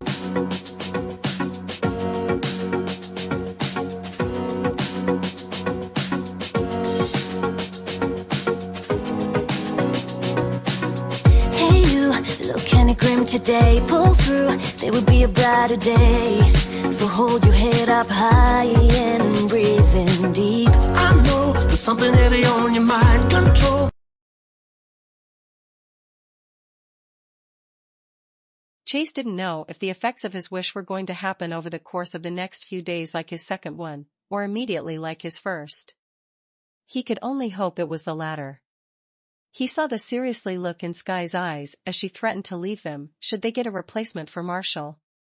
In all honesty, he was angry too, but he knew this was going to happen eventually. The truth was, in terms of job importance, Marshall was one of the big ones. Fires were a serious deal, and having a team medic was always useful. There was one time, when in the jungle, Rocky set off a trap that resulted in him getting an arrow in the rear. It would have been funny if not for the fact he was bleeding to death. Marshall stabilized him and performed surgery that ended up saving his life. It showed just how important Marshall really was on the team. To have him replaced, it just still couldn't fit into Chase's head. Still, for the good of the team, it had to happen. Exiting his pup house, Chase made his way to the lookout where the others were already arriving. All except Sky, that is. They lined up in front of their food and water bowls as Ryder went already to work filling them up. They all greeted each other while patiently waiting. Just as they were about to dig in, the doors opened and everyone looked to find a nervous Sky walking towards Ryder. She stopped in front of him, looking at him with her tear-stained eyes as Ryder knelt down, calmly waiting for her to speak. "I'm sorry," Sky whispered, lowering her head. "You're right. I know we need to replace Marshall. It's just that." Ryder's answer was to gently hug her and bring her close to his chest. "I know. I miss him too, Sky. I wish he was here, but he's not. It's hard to accept that, but we have to." Sky, to her credit, didn't sob out in tears, but gently nodded her head and sighed. For the first time since Marshall's death, a smile appeared on her muzzle, which made the others pup sigh in relief. Chase couldn't help but smile as well. You know, it's been a long time since we did anything as a group, said Skye, shaking her tail as she looked at the boys with excitement in her eyes. Why don't we go to the beach and hang out all day? Hey, yeah. That sounds like fun. I'm game, shouted Zuma, roughing in agreement. I think having some fun would be a good idea, seconded Chase, nodding his head. Then I guess we'll have a beach day, replied Ryder as he got up from his knees. I'll start getting things ready. You pups enjoy your meal. Thanks, Ryder, the 5 of them replied as they dug in. Chase had already begun when Skye nudged him for his attention. Facing her, a small smile appeared as she whispered, I'm sorry about yesterday. Forgive me? Yeah, don't worry about it, replied Chase, giving back a smile of his own. You okay? Yeah, I think I'll be okay, replied Skye before digging in. Chase couldn't help but cheer in his head. Looks like this wish might work.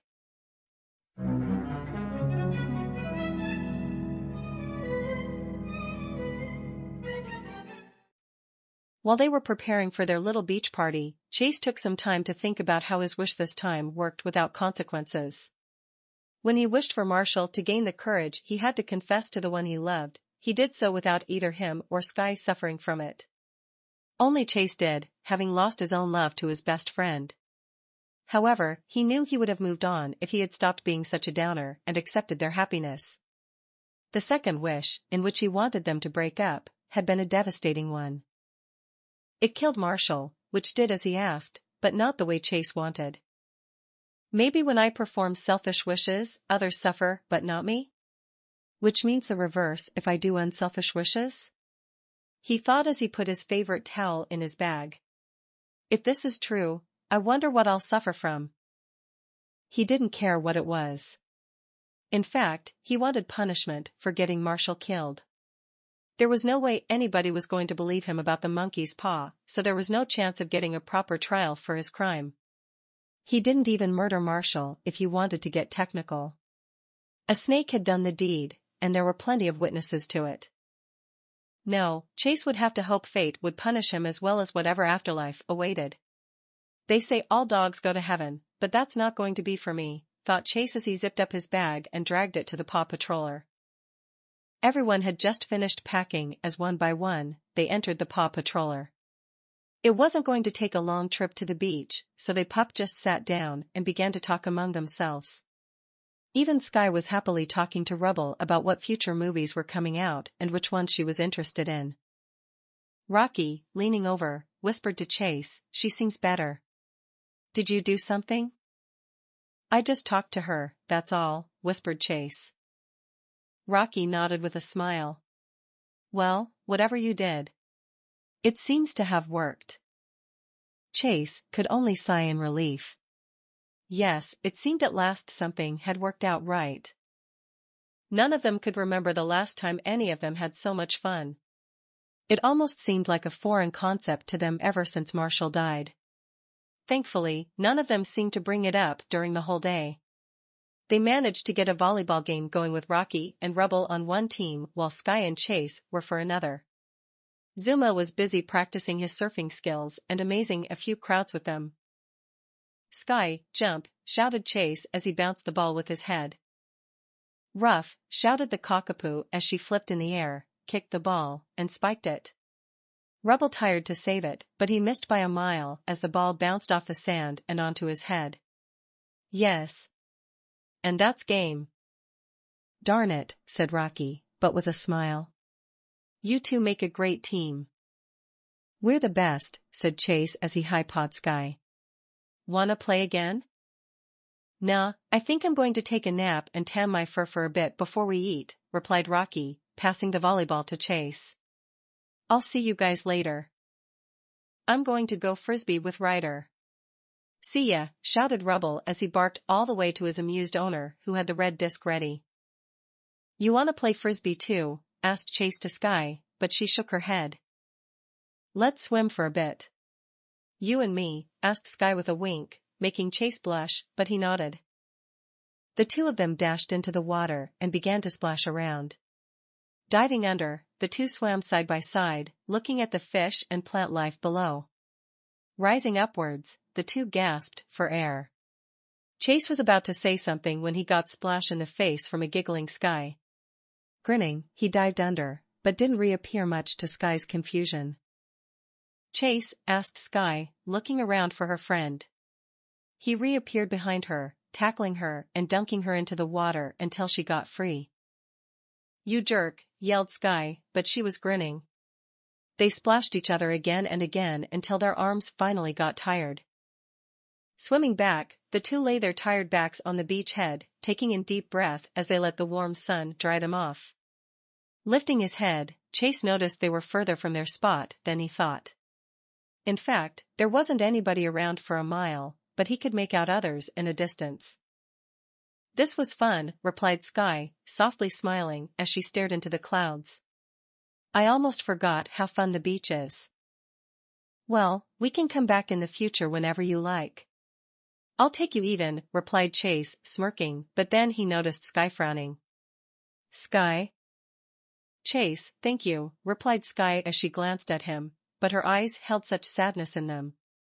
"I know that I've been unappreciated of your help dealing with Marshall's death, but deep down I am glad to have such a friend like you. You're a good pup." A feeling of guilt wormed his way into his heart as he closed his eyes in shame. "I'm not a good pup." "Of course, you are. You're one of the best pups and friends I know," replied Sky as she nuzzled him. "Marshall always did, and I know you'll be okay." "Sky?" asked Chase, confused by what she meant. "The others will need you, Chase," replied Sky as she got up. "Wait, are you still thinking of leaving?" asked Chase, in horror. "I am." Sky nodded. I can't do it anymore. I just can't. I need to leave." "Sky, just give it a few more days. Let's talk to Ryder." "We can dash." He was silenced by Sky's paw on his lips. "It's okay, Chase. It's for the best.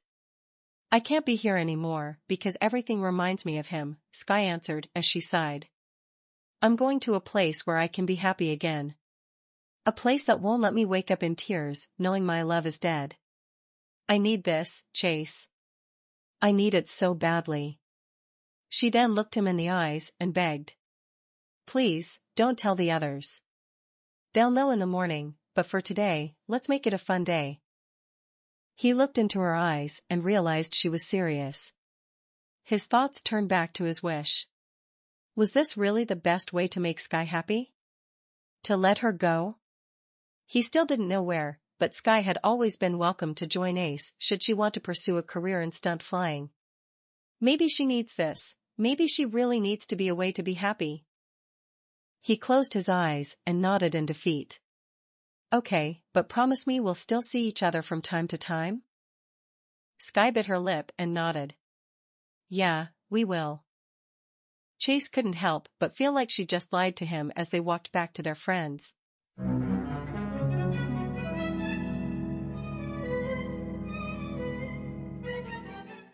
After a cookout dinner, everyone headed back into the Paw Patroller and back to the lookout. All the pups were tired from their fun, so it was decided to head to bed early. Chase and Sky walked side by side to their pup houses as Chase looked at Sky before she entered hers. She smiled at him and waved goodnight before going in. Chase, closing his eyes, walked inside his own. He rested his head on his pillow and wondered if this was the right thing. Was it right to let Sky go? After all this time? At least she isn't running away. She's telling everyone tomorrow. The others will be upset, but at least we can give her a going-away party. Closing his eyes, Chase drifted to sleep.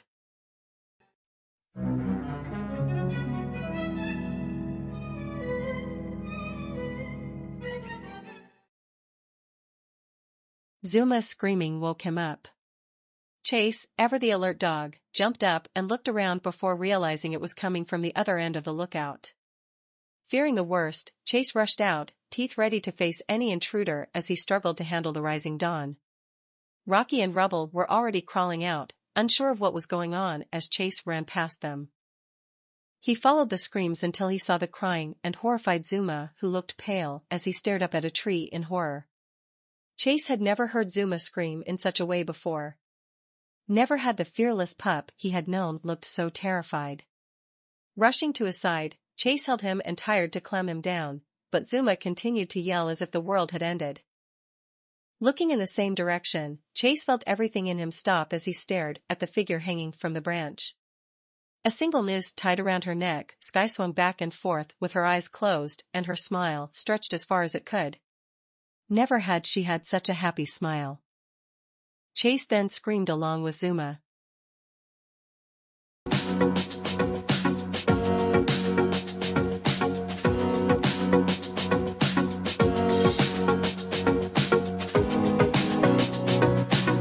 Hey you, look kinda grim today. Pull through, there will be a brighter day. So hold your head up high and breathe in deep. I know there's something heavy on your mind. Control is something you will never find. Holding on to something you can carry by your side. When the world... It should have been him. He should have died, not Marshall or Sky. They were in love. They were good pups.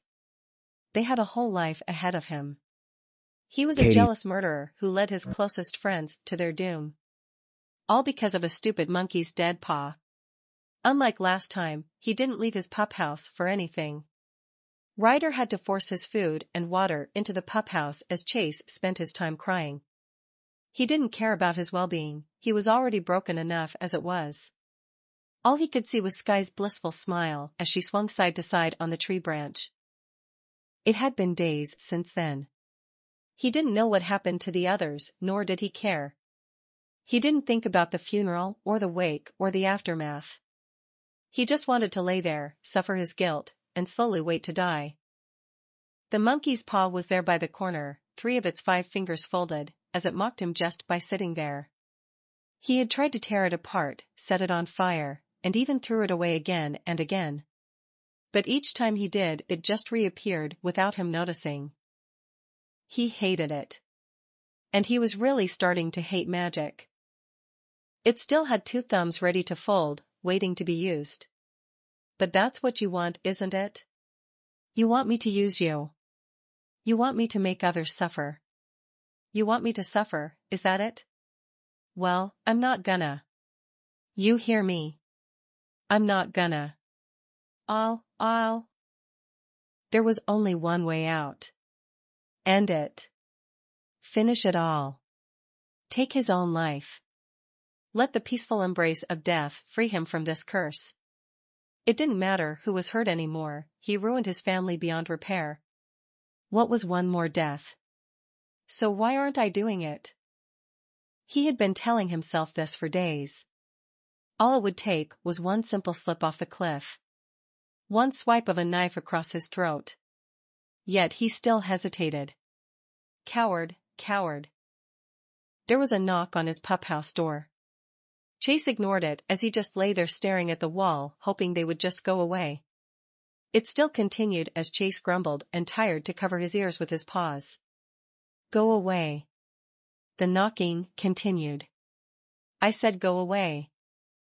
It stopped, but then the door opened much to Chase's annoyance as he slowly turned around and saw Rocky staring at him with narrowed eyes. I half expected to see you dead in here. Sorry to disappoint. Leave and maybe you'll get your wish in a few days, grumbled Chase, turned to his side. You're acting pathetic, Rocky muttered, shaking his head as he sat down sighing. You missed the funeral. I didn't want to go, muttered Chase. She was your friend, Chase. And yet I couldn't save her. I can't save anyone. Rocky muttered something under his breath, but Chase didn't bother trying to listen in. Look. I get it, really, I do. Chase slowly turned around to face him. You think you're the only one who suffered from this? Zuma and Rubble are gone, Chase. Gone? Asked Chase, standing up in shock. What do you mean? They're traumatized. Ryder took them to a mental hospital, sighed Rocky, lowering his head. There's even talk of animal care getting involved and having us being removed from Ryder's care because of all that's happened. They think he's an unfit owner. That's bullshit, shouted Chase, stomping his paw. Ryder's been the best owner in the entire world. He loves us. We love him. Well, they think 2 dead pups, 1 from suicide, and 2 more in fragile mental states are proof enough that he isn't. Everest is okay since Jake is her owner, but we're not going to be so lucky. We'll be sent to separate homes. Paw Patrol is finished, muttered Rocky, tears in his eyes. No, whispered Chase, whimpering. He didn't care about his own fate anymore, but he did care about the others. Who will Ryder have left? His parents are gone, he has no family. I don't know, Rocky said, shaking his head. I just wanted you to know, because sometime soon, we'll be leaving here. He slowly got up and moved over to the door. Pausing, he looked over his shoulder and muttered, "You should talk to him when you get the chance." Chase didn't say anything. He just stood there in silence as Rocky left.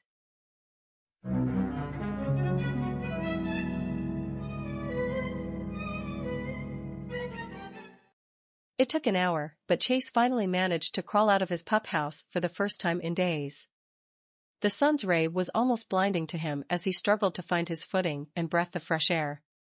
He also could smell how stinky he was, wondering if he should take a bath at some point. Heading into the lookout, he noticed how empty it was. There was no sound of laughter or the parade of paws jumping up and down. No TV or games being played. No treats being distributed by the snack machines. Not even the sound of Ryder playing his game on his pup pad. It was as silent as a graveyard. Just looking around, he could see what used to be a normal day in his mind. Marshall and him playing Pup Boogie as Marshall tired to do the tail spin only to wipe out. Rocky reading a book next to an open window as a cool breeze flew over his ears. Zuma and Sky solving a puzzle set while arguing which piece went where. Rubble eating whatever snack he could get his paws on. And Ryder watching his pups with a proud smile on his face like a father to his children. Just a few weeks ago it was all like that. Now it was all gone. His friends were dead, traumatized, or were about to be taken away. His family was broken. Their team was scattered. It made Chase wish this all went away, even with the Monkeys Paw in his paws. Closing his eyes, he made his way to the elevator and pressed the up button. The town of Adventure Bay was before him as the elevator slowly rose up.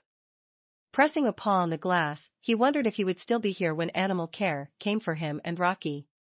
Would they put him with an owner or orphanage in town or someplace far away? Would they never see each other again after this? The elevator ended as he slowly walked out, trying to find Ryder. He spotted him on a beanbag chair, looking at a photograph. Slowly, Chase walked towards him as Ryder slowly looked upward. There were dry tear marks on his cheeks and Chase could smell the water that was coming from his misty eyes. He didn't even hesitate, he just jumped into Ryder's arms and hugged him. The two stood there in silence. His first pup. His first owner. They won't take me. I won't let them, muttered Chase, sniffing. We'll run away. Grab Rocky, Zuma, and Rubble and just fly away. An island or something. We'll live there forever. Chase. Please, Ryder. We lost Marshall and Sky. I don't to lose you or anyone else. Please. Scratching his pup's ear, Ryder muttered, Chase, I'll do everything I can to keep you. I already got a lawyer coming and everything. He gave a smirk at his pup and winked. Trust me. I'm not going down without a fight. Chase gave a small smile and nodded before biting his lip. Sir? Ryder. He hesitated at first, but then shook his head. What if I told you I'm responsible for all this? Ryder tilted his head.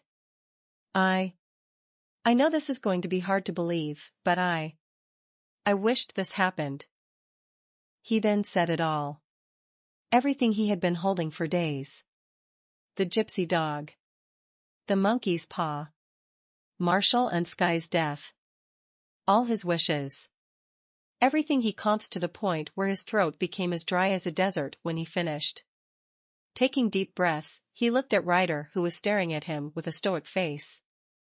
Then Ryder just sighed and whispered, "Chase, you don't need to make up a lie to make me feel better." "But sir, it's the TR dash." "Chase, please. I know you want to blame yourself, but you're not to blame for Marshall and Sky's death," said Ryder, shaking his head. "Monkey paws are just superstition.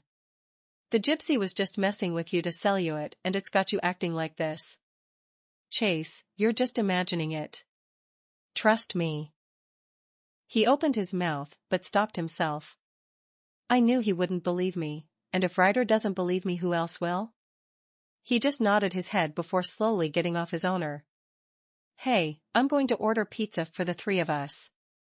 You up for some?" "Why yeah. I think I need a bath first. Can we watch a movie?" asked Chase, slowly smiling. Of course.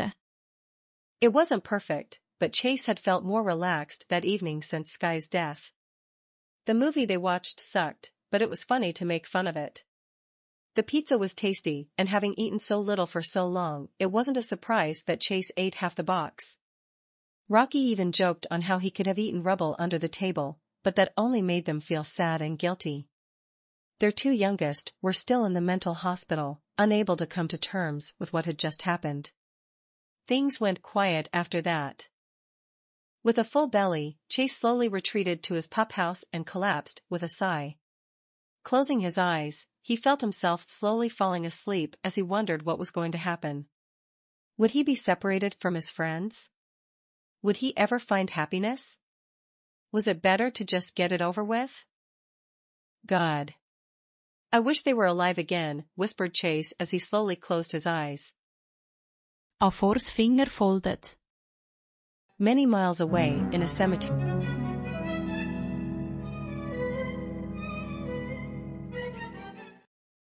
Many miles away in a cemetery, there were two gravestones. One holding the bravest fire pup Adventure Bay had known, and the other the most daring air pup they had known. The two of them had been buried side by side to rest in eternity. Both graves were covered with flowers. Some fresh. Some days old. All from those who loved them as heroes and as icons of their town. They had remained undisturbed for so long it was almost staring at a photo that was still for all to come. Yet, that was soon to change. A figure had come, one who had been looking for days to get this chance. Her stupid owner and that idiot of a duke were on some charity tour for the poor pups and children of Barkingburg. The thought of even getting near such dirty little rats near her perfect white coat made her nearly throw up. When she finally became queen, she would see to it that all those brats wasting tax dollars on orphanages were sent to workhouses or the factories so that some good use came of them. That money should be better suited for something better. Like statues of me, thought Sweetie as she walked up to the two gravestones, with a smirk. Shouldn't be too long with the Paw Patrol, no longer a problem. When she heard about Marshall, and later Sky, being dead, she pretended to be sad just like everyone else was. Her owner even held a day of remembrance twice and personally went to the funerals herself. Sweetie was forced to go, but she only pretended to look sad and regretful. In truth, she wanted to find that snake and kiss it for doing this. Two of her biggest problems were dead and gone, just how she was hoping for. Sure, she never outright tried to kill the Paw Patrol, as tempting as it was, but she wasn't going to ignore a gift in a horse's mouth. Sweetie never believed in a god, but there must have been one to bless her with suck luck. And with the rumors of Paw Patrol ending after Sky's suicide, it might as well have been Christmas. Of course, there was a different reason she was here. As much as she enjoyed whispering insults to both corpses at their respective wakes, she wanted to do something nasty to these two. They had stopped her time and time again from taking over the crown, and it was high time she put these two in their place. Even if they were dead. Good thing she drank a lot of water on her flight to here. Lowering her rump over Sky's grave, she sighed in relief as she began to mark her territory on the tombstone. That's right, bitch. You're mine even in death. She made sure to stop halfway to save some for Marshall.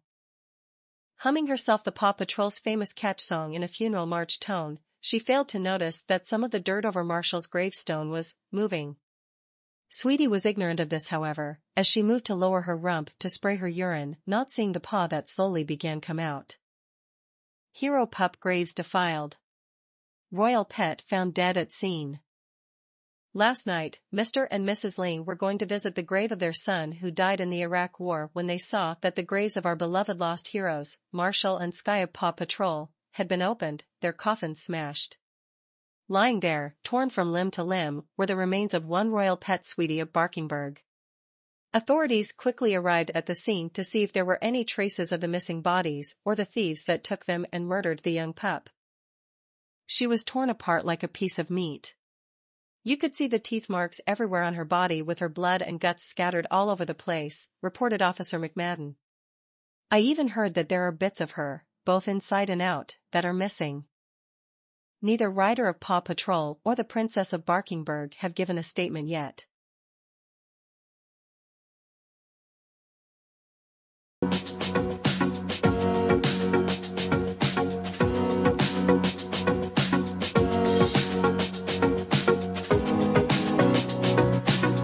Hey you, look kinda grim today. Pull through, there would be a brighter day. So hold your head up high and breathe in deep. I know there's something heavy on your mind. Control is something you will never find. Holding on to something you can carry by your side. When the world came to tear you down, You stood alone and found that there is love all around you. So smile for the people that need to see you smile. We'll get by, even if it's just for a little while. If you smile, gonna When the news spread that the graves of two of Adventure Bay's heroes had been vandalized, it had sent the entire town in a fury of worry and rage. Never had such a horrible crime like grave robbing been done before. Nobody even knew who would have even done such a thing. Mayor Goodway immediately called the police to investigate, but along with them were Ryder, Rocky, and Chase. It had been their friend's rest place that had been disturbed.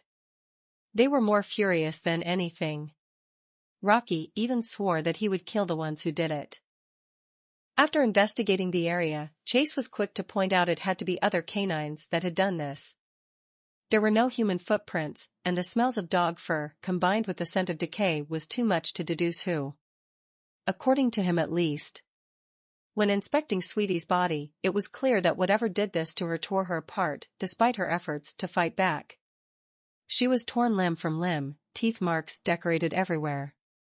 It was unclear as to why she was even here to begin with, but it was clear she wasn't the one responsible for this. Her body would be sent back to Barkingburg for a proper funeral after the autopsy. The tracks only lead to outside the cemetery and then ended. Even heat vision goggles couldn't track them. Ryder had composed a list of suspects on who could have done this. Since Sweetie was out, that left only a few of their past criminal enemies. The top two were already discounted due to them alibis. Mayor Humdinger and his cats were at a charity event with dozens of witnesses. Plus, Chase didn't sneeze, so there was no way the cats could have done it on their own. Captain Sid and Arby were still in jail after their last theft attempt, and a quick confirmation from their warden assured them that they were still in their cells. The list soon ran down to other criminals they stopped in their past years, but all of them had alibis or were in jail. Meaning whoever did this was new, and they had grudge against the Paw Patrol in general or Marshall and Sky. That left Rocky to figure out how it was done. He theorized the whole digging was done by Paw, yet the perps had to be gloved as the only traces they found were the remains of Marshall and Sky. The other thing that stunned was that the coffins looked like they were busted from the inside, but this was dismissed as everyone was sure that Marshall and Sky were dead and couldn't break out of their own coffins. Vel von på ptit.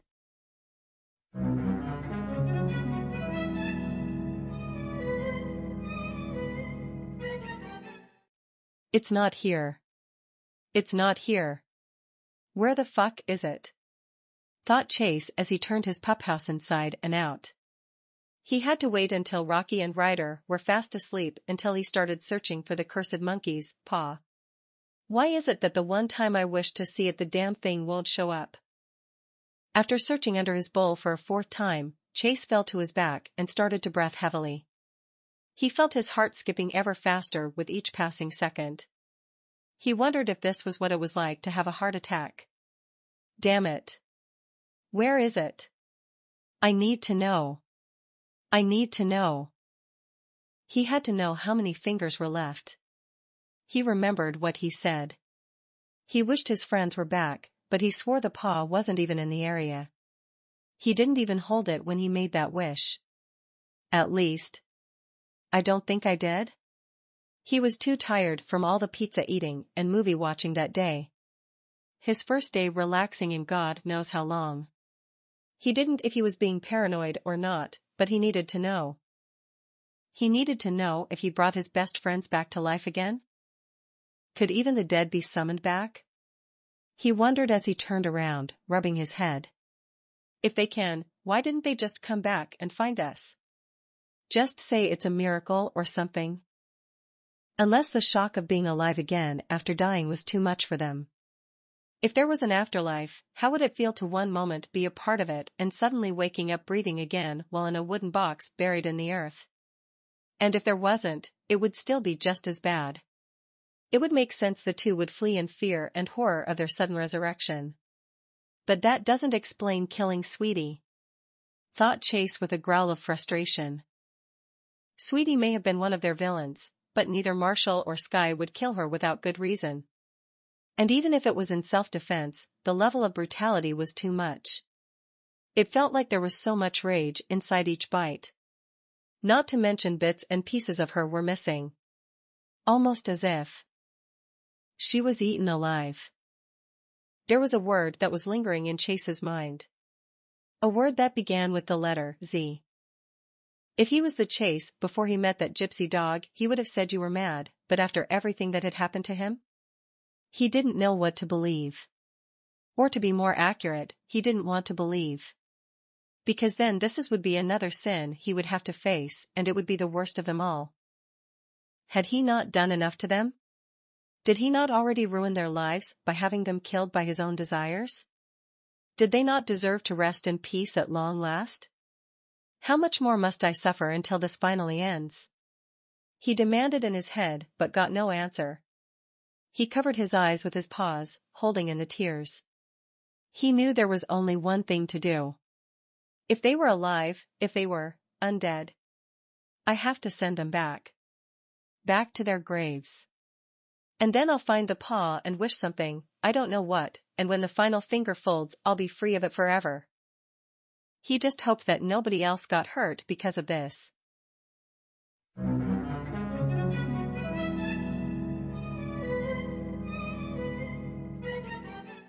It had been days since he could sleep.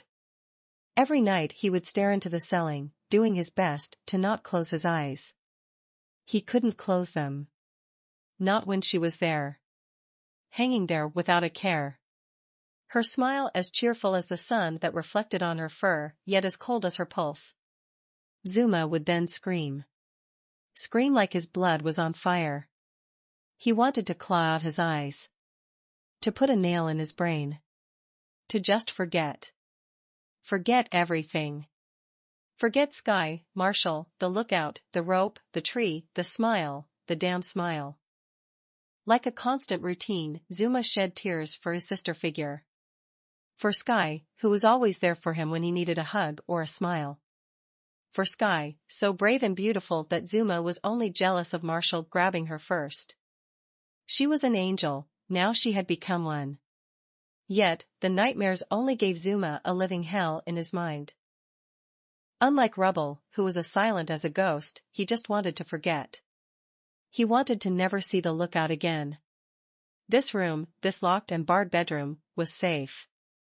It was warm. It was without any death or pain. Just him. Him alone. Sometimes the nice men in the white suits came. They asked questions, but Zuma didn't answer them. He just asked to be alone. Away from everyone. If I'm with nobody, then I can't see anyone die. I won't anyone die. I don't any more death. He begged as he rocked back and forth, his knees hugging his chest. He didn't want to sleep. No sleep. No seeing her face. Just be awake. Awake. No more drugs to go to sleep. No more waking up at dawn screaming. Just, no more, no more. No more sounds? Zuma's ears perked. There was always sounds outside the door. People moving back and forth. Strange laughter or cries of pain. Screams, not as screams, but other screams as well. Sometimes the cart would come by with food and water. Other times it just passed. There had been screams earlier. A lot of screams. Different ones mixed with familiar ones. Yet now there was silence. He tilted his head. Why was there silence? Why did the screaming stop? He wasn't screaming. Should he scream? No, he didn't see her. So, he couldn't scream. He slowly got up. Moved from his bed to the door. It was unlocked. Necessary to use the bathroom. Not like the others who were locked shut and bolt. He slowly opened the door. Then he smelled it. The feeling came back. Death. Death. It was death. The smell of blood. The scent of death. No. No. No. No. Zuma screamed as he rushed back to his bed and under the covers. Shivering, he covered his ears, but kept his eyes open. No more. No more. No more. Something was coming. He froze. Something was here. It was moving slowly. It smelled like death. And blood. And rot. It smelled of dirt, and yet it was familiar. He stopped right next to him. He didn't move. He didn't breath. He wondered if he was dreaming. He poked his head out. She was smiling at him again. Only she was missing her skin and had all teeth. Her eyes were sullen and rotten. Her fur was dirty and gray. Her ears were ready to fall apart. Her nose was all but gone. He screamed, hoping to wake up. She dived forward. No matter how much he screamed, she didn't stop smiling. Not when she tore out his throat. Or ate his heart. Or crushed his brain. She never once stopped smiling. And he never once stopped seeing it.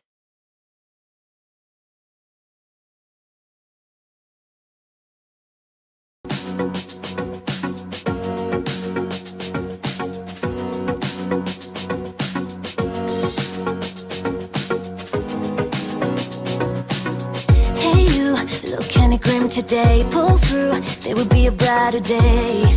So hold your head up high and breathe in deep. I know there's something heavy on your mind. Control is something you will never find. Holding on to something you can carry by your side. When the world came to tear you down, You stood alone and found that there is love all around you. So smile for the people that need. The call came around the middle of the night. Mayor Goodway had reported that the asylum that Zuma and Rubble were in had been attacked, according to the residents there. They had all but screamed for help before being cut off by the sounds of something eating them alive as their pleas of mercy echoed until the line went dead. Right after hearing that, the mayor called Ryder and the remaining pups. The two instantly suited up and made their way to the asylum outside of town, where they were met with instant silence and despair. Chase could already smell the blood and guts from outside of the mental hospital, nearly gauging from the overall stench. Even the others could smell it too and looked to be turning as green as Rocky's outfit. Slowly, they walked forward with their flashlights on before opening the front doors. In an instant, they were greeted to a set of bodies lying around with bits of them torn open as if something ripped them apart with their bare teeth. "Oh God," whispered Rocky, turning away to hide from the gory sight. "What could have done this?" "I don't know, but we should stay together and find survivors, including Zuma and Rebel," Ryder whispered as he stepped forward. Rocky and Chase both looked at each other with worry as their minds turned to the youngest of them. The ones who had seen so much death that they couldn't handle it anymore. Fear began to creep into their minds that both of their friends were either dead or going through a mental breakdown. Chase, however, was getting a sickening feeling that a certain duo thought dead was behind this, but why did they attack her was beyond his imagining. The two quickly caught up with Ryder, slowly making his way down the hall. "Sir, I think we should wait for backup," Chase suggested. "If it wasn't for the fact that Zuma and Rebel were here, I would agree with you, Chase, but I lost 2 pups already and I'm not losing another 2, Ryder remarked, gritting his teeth as his tone ended the conversation right there. Chase bit his lip but obeyed his owner. He only prayed that who he thought was behind this was long gone. They passed by numerous bodies of dead patients and doctors who were all killed in bloody ways. Some had their throats and faces ripped apart. Others were missing entire sides of their chest and a few were even dug in with their rib cages exposed. Chase didn't need to be a medical professional to tell they had their organs eaten. Suddenly, the path split into 2 different hallways. Ryder looked at both directions before turning to his team. "We're going to split up." "Split up?" "Ryder, that's how everyone dies in a horror movie," Rocky shouted, whimpering. "Let's just leave. Zuma and Rebel are already dead by now. I don't want any of us to die either. Let's just leave, head home, and get the hell out of Adventure Bay. I don't want to lose you or Chase or even myself to, whatever the hell did this." "We're not going until we find Zuma and Rebel, Rocky." "That's an order," shouted Ryder, making the 2 back away. He realizes what he had done before closing his eyes. "I'm sorry. I'm just scared for them. If we find them, dead or alive, I promise we'll leave. I'll even let you pups pick a new home for us to live in, but please, just this one last time, let's rescue our friends." Every instinct was telling Chase to just grab Ryder and run. He was sure Rocky was thinking the same thing too. Yet, even now with death staring at them in the face, he couldn't disobey him. The 2 slowly nodded as Ryder sighed and knelt, scratching their ears silently for a while before standing back up. "All right, I'll head left. You 2 go right." The 2 nodded and made their way down the right path with their flashlights on, hoping that they would see their owner again soon. Chase didn't know how long they had been searching, but so far all they could find was dead bodies and blood. Furniture was turned over or ripped apart and there was no sign of survivors. Truth was, he didn't know where either Rebel or Zuma were housed during their stay here. None of them could stomach to face what they had seen come out of their 2 youngest members. One always having a nervous breakdown while the other was dead in the eyes. That's when they found what looked to be an important office. Pushing the door open, Rocky turned to Chase and said, "Keep watch. Maybe there's a record of where they are." Nodding, Chase proceeded to do so while checking both ends of the hallway with his light. A small clunking noise forced him to turn to the left, where he saw a small soda can slowly roll down towards him. He gulped and readied his net to catch whatever it was that was nearby, but when a paw tapped him on the shoulder which caused him to jump. He sighed in relief when he saw it was Rocky. "He's in the next cells over," said Rocky, nodding. Chase called his owner. "Ryder, sir? We found Rebel's location. We're going to check his room now." There was no reply. "Sir?" asked a worried Chase. "Zuma's dead." The 2 pups held their breath while staring at each other wide eyes. The call ended there, but it was enough to make the 2 close their eyes in silence. He didn't deserve this. That was all Rocky said before he pressed on. No, none of us deserve this, Chase thought before following Rocky. The two of them made it to the room that held Rubble's name and slowly opened it, only to close it again in disgust and sorrow. Chase had only seen a second of Rubble's missing headless body to know it was too late. They're dead, both of them are dead. Rocky wept as he turned to Chase, who looked at him with sympathy. Why them, Chase? Why them? Chase didn't answer, he just turned away and walked some distance before he sighed. Rocky, I'm responsible. He faced his confused friend.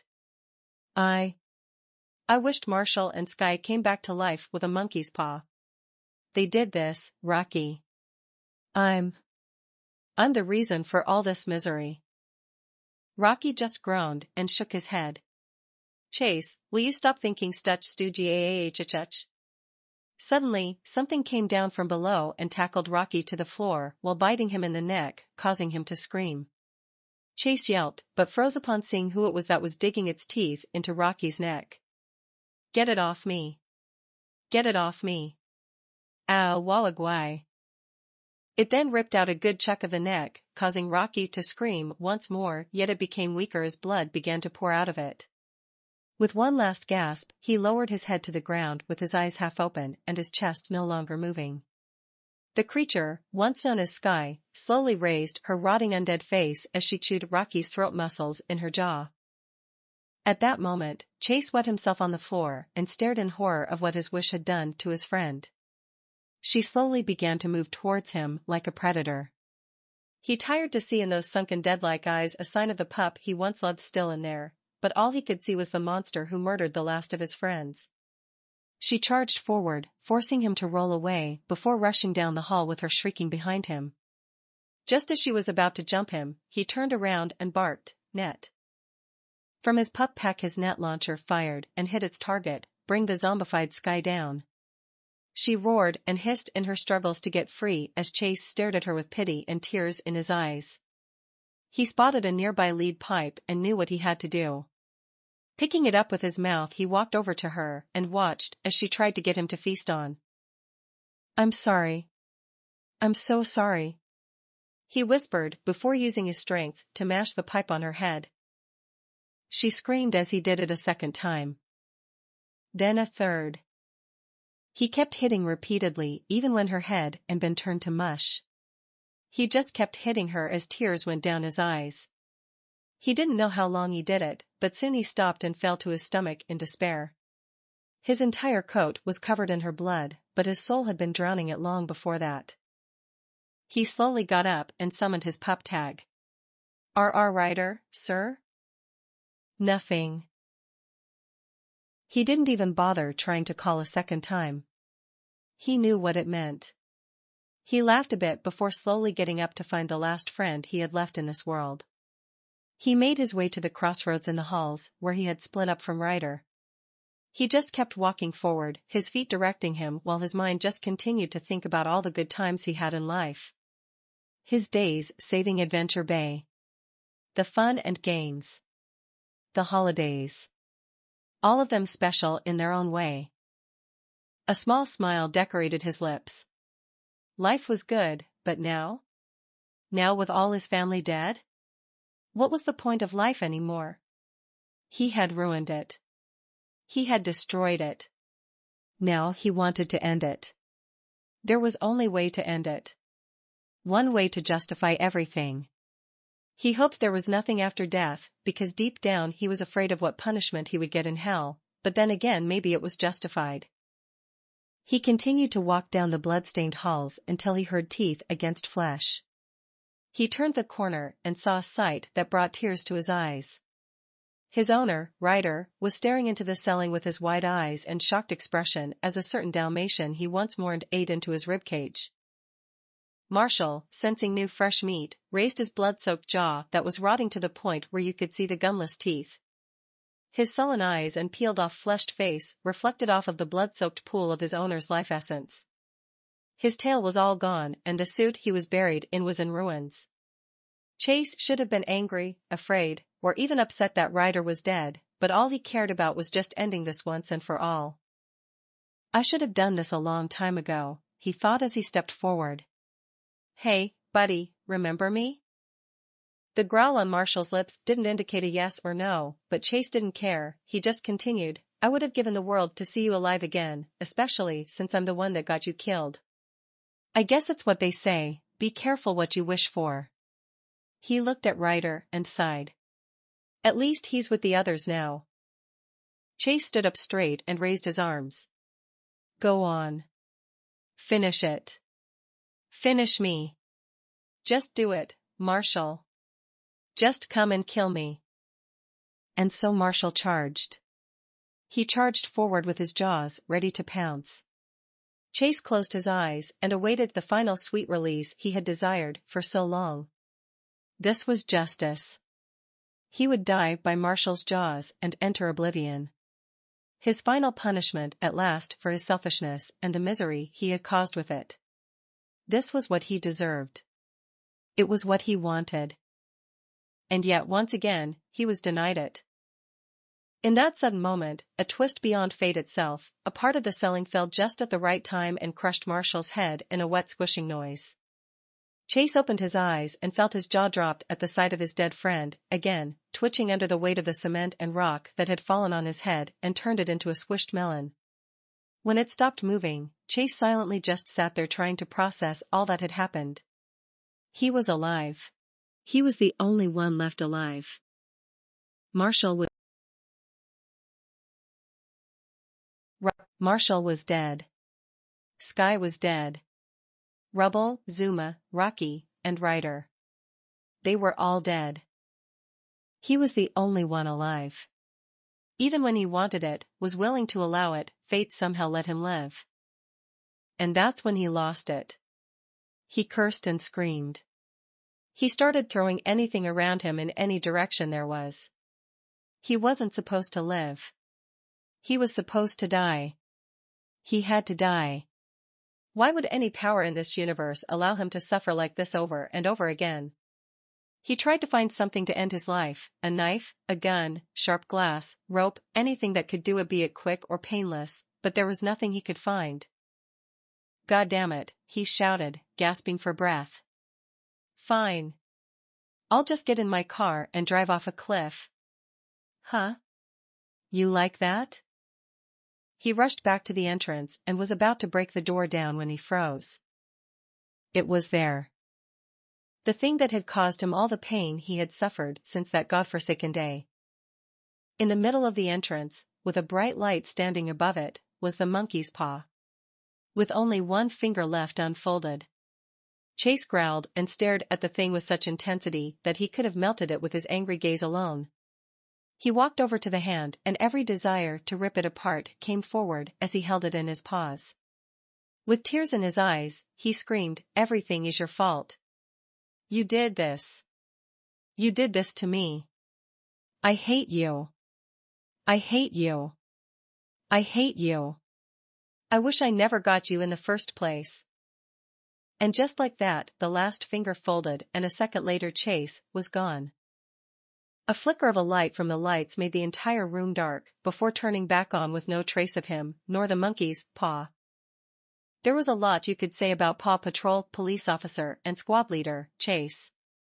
You could say he was a natural leader, brave, daring, athletic, popular, friendly, and even childish at times, but he'll vigorously deny it.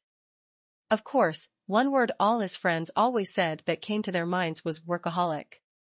It wasn't that Chase didn't know how to have fun, or even relax, but did tend to get too caught up in acting as a professional at times to the point where he often forget when he didn't need to. Whether it was training, patrolling, planning new team tactics, testing equipment, or even cleaning the lookout up, Chase had a bad habit of getting too caught up in the moment. Thankfully, Marshall was always there to drag his sorry butt away from duties and towards town where the two could relax. "Come on, Marshall, did you have to drag me by my tail in front of everyone?" asked Chase, glaring at his best friend. "Would you rather have me use the rope?" asked Marshall, grinning as the two stopped at a corner as the crossing light turned red. "Besides, you were driving everyone stir crazy with your antics." "All I was doing was making sure the lookout was secure." We did have a break-in last month after all, replied Chase, huffing. That was just Callie chasing after Chiquetta who took her mouse toy, giggled Marshall. Chase sighed, walking ahead of his best friend as the light signaled to walk. Okay, so maybe I was a bit dash. Hunink. Chase turned to see what the noise was, but the moment he did, a large SUV smashed into him and sent him sailing across the air before landing in a streak of his own blood. Chase, shouted Marshall as he rushed over to his bleeding and broken friend. He shouted his name a few more times, but there was no response nor any breathing from the motionless pup. He shouted for nearby pedestrians to get help as she tearfully told Chase to open his eyes and hang on. The flea market behind them, that they were planning to go to, was all but forgotten in his mind.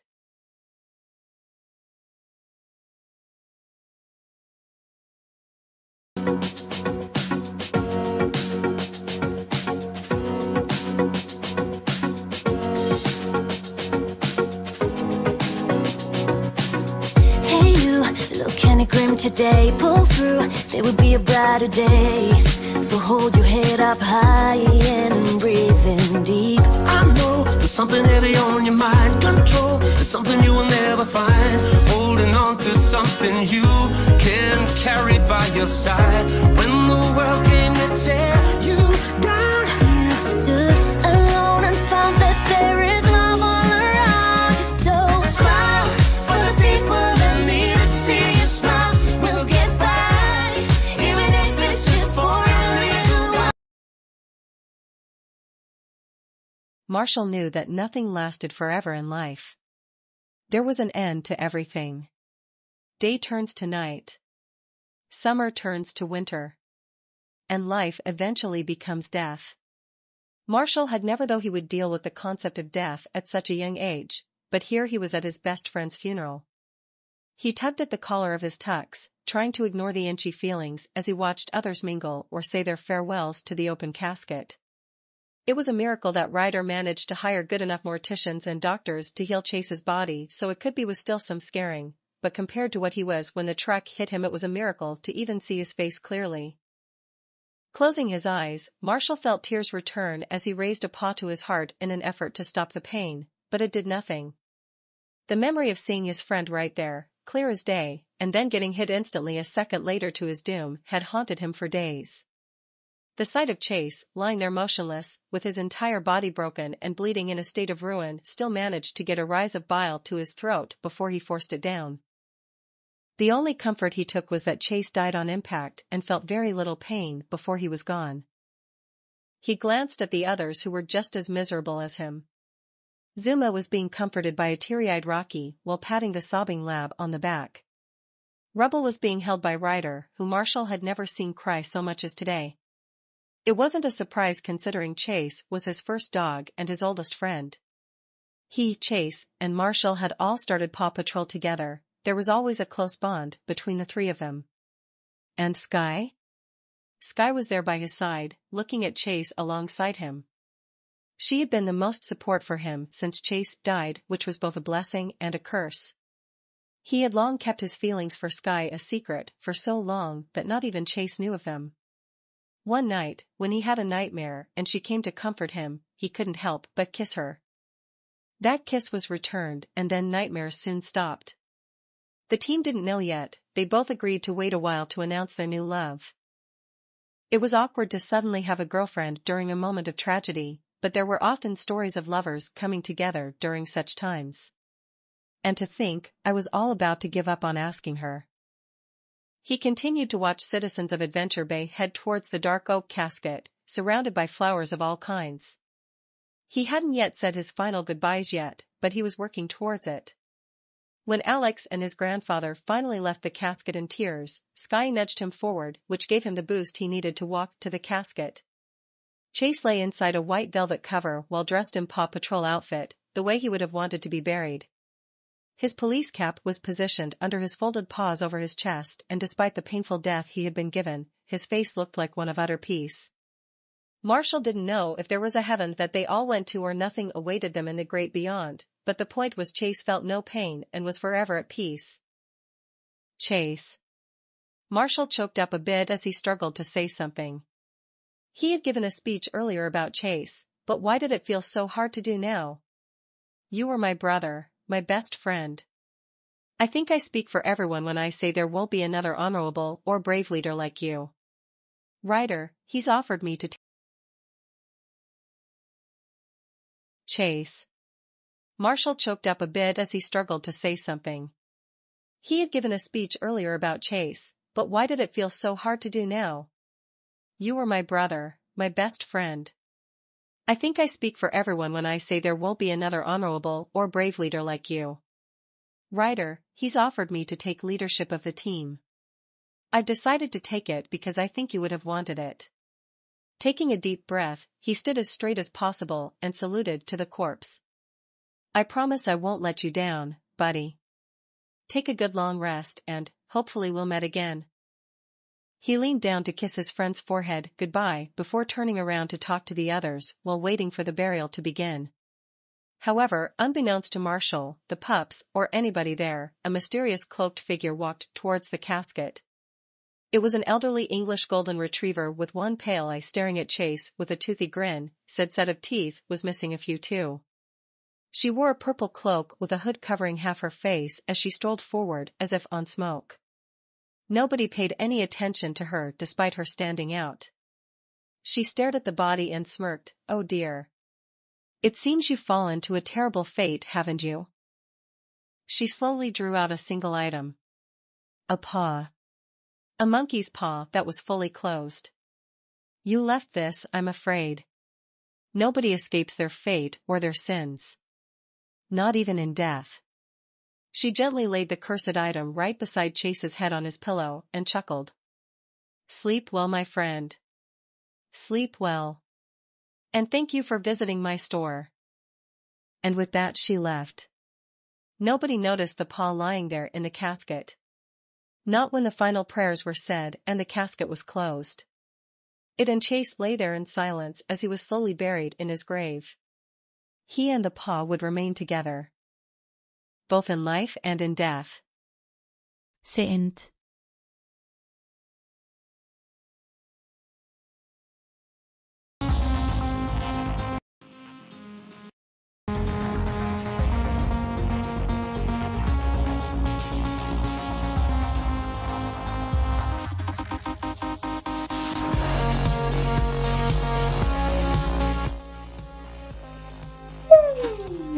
Wir haben es mal jetzt endlich geschafft.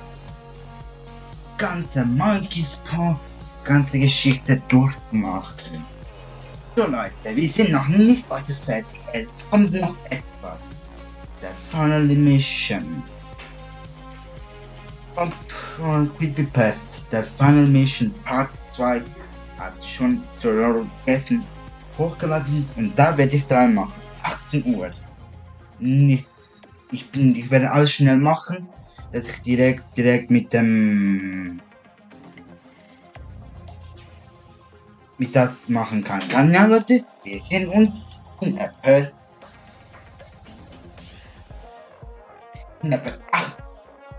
48 Minuten. Bis gleich.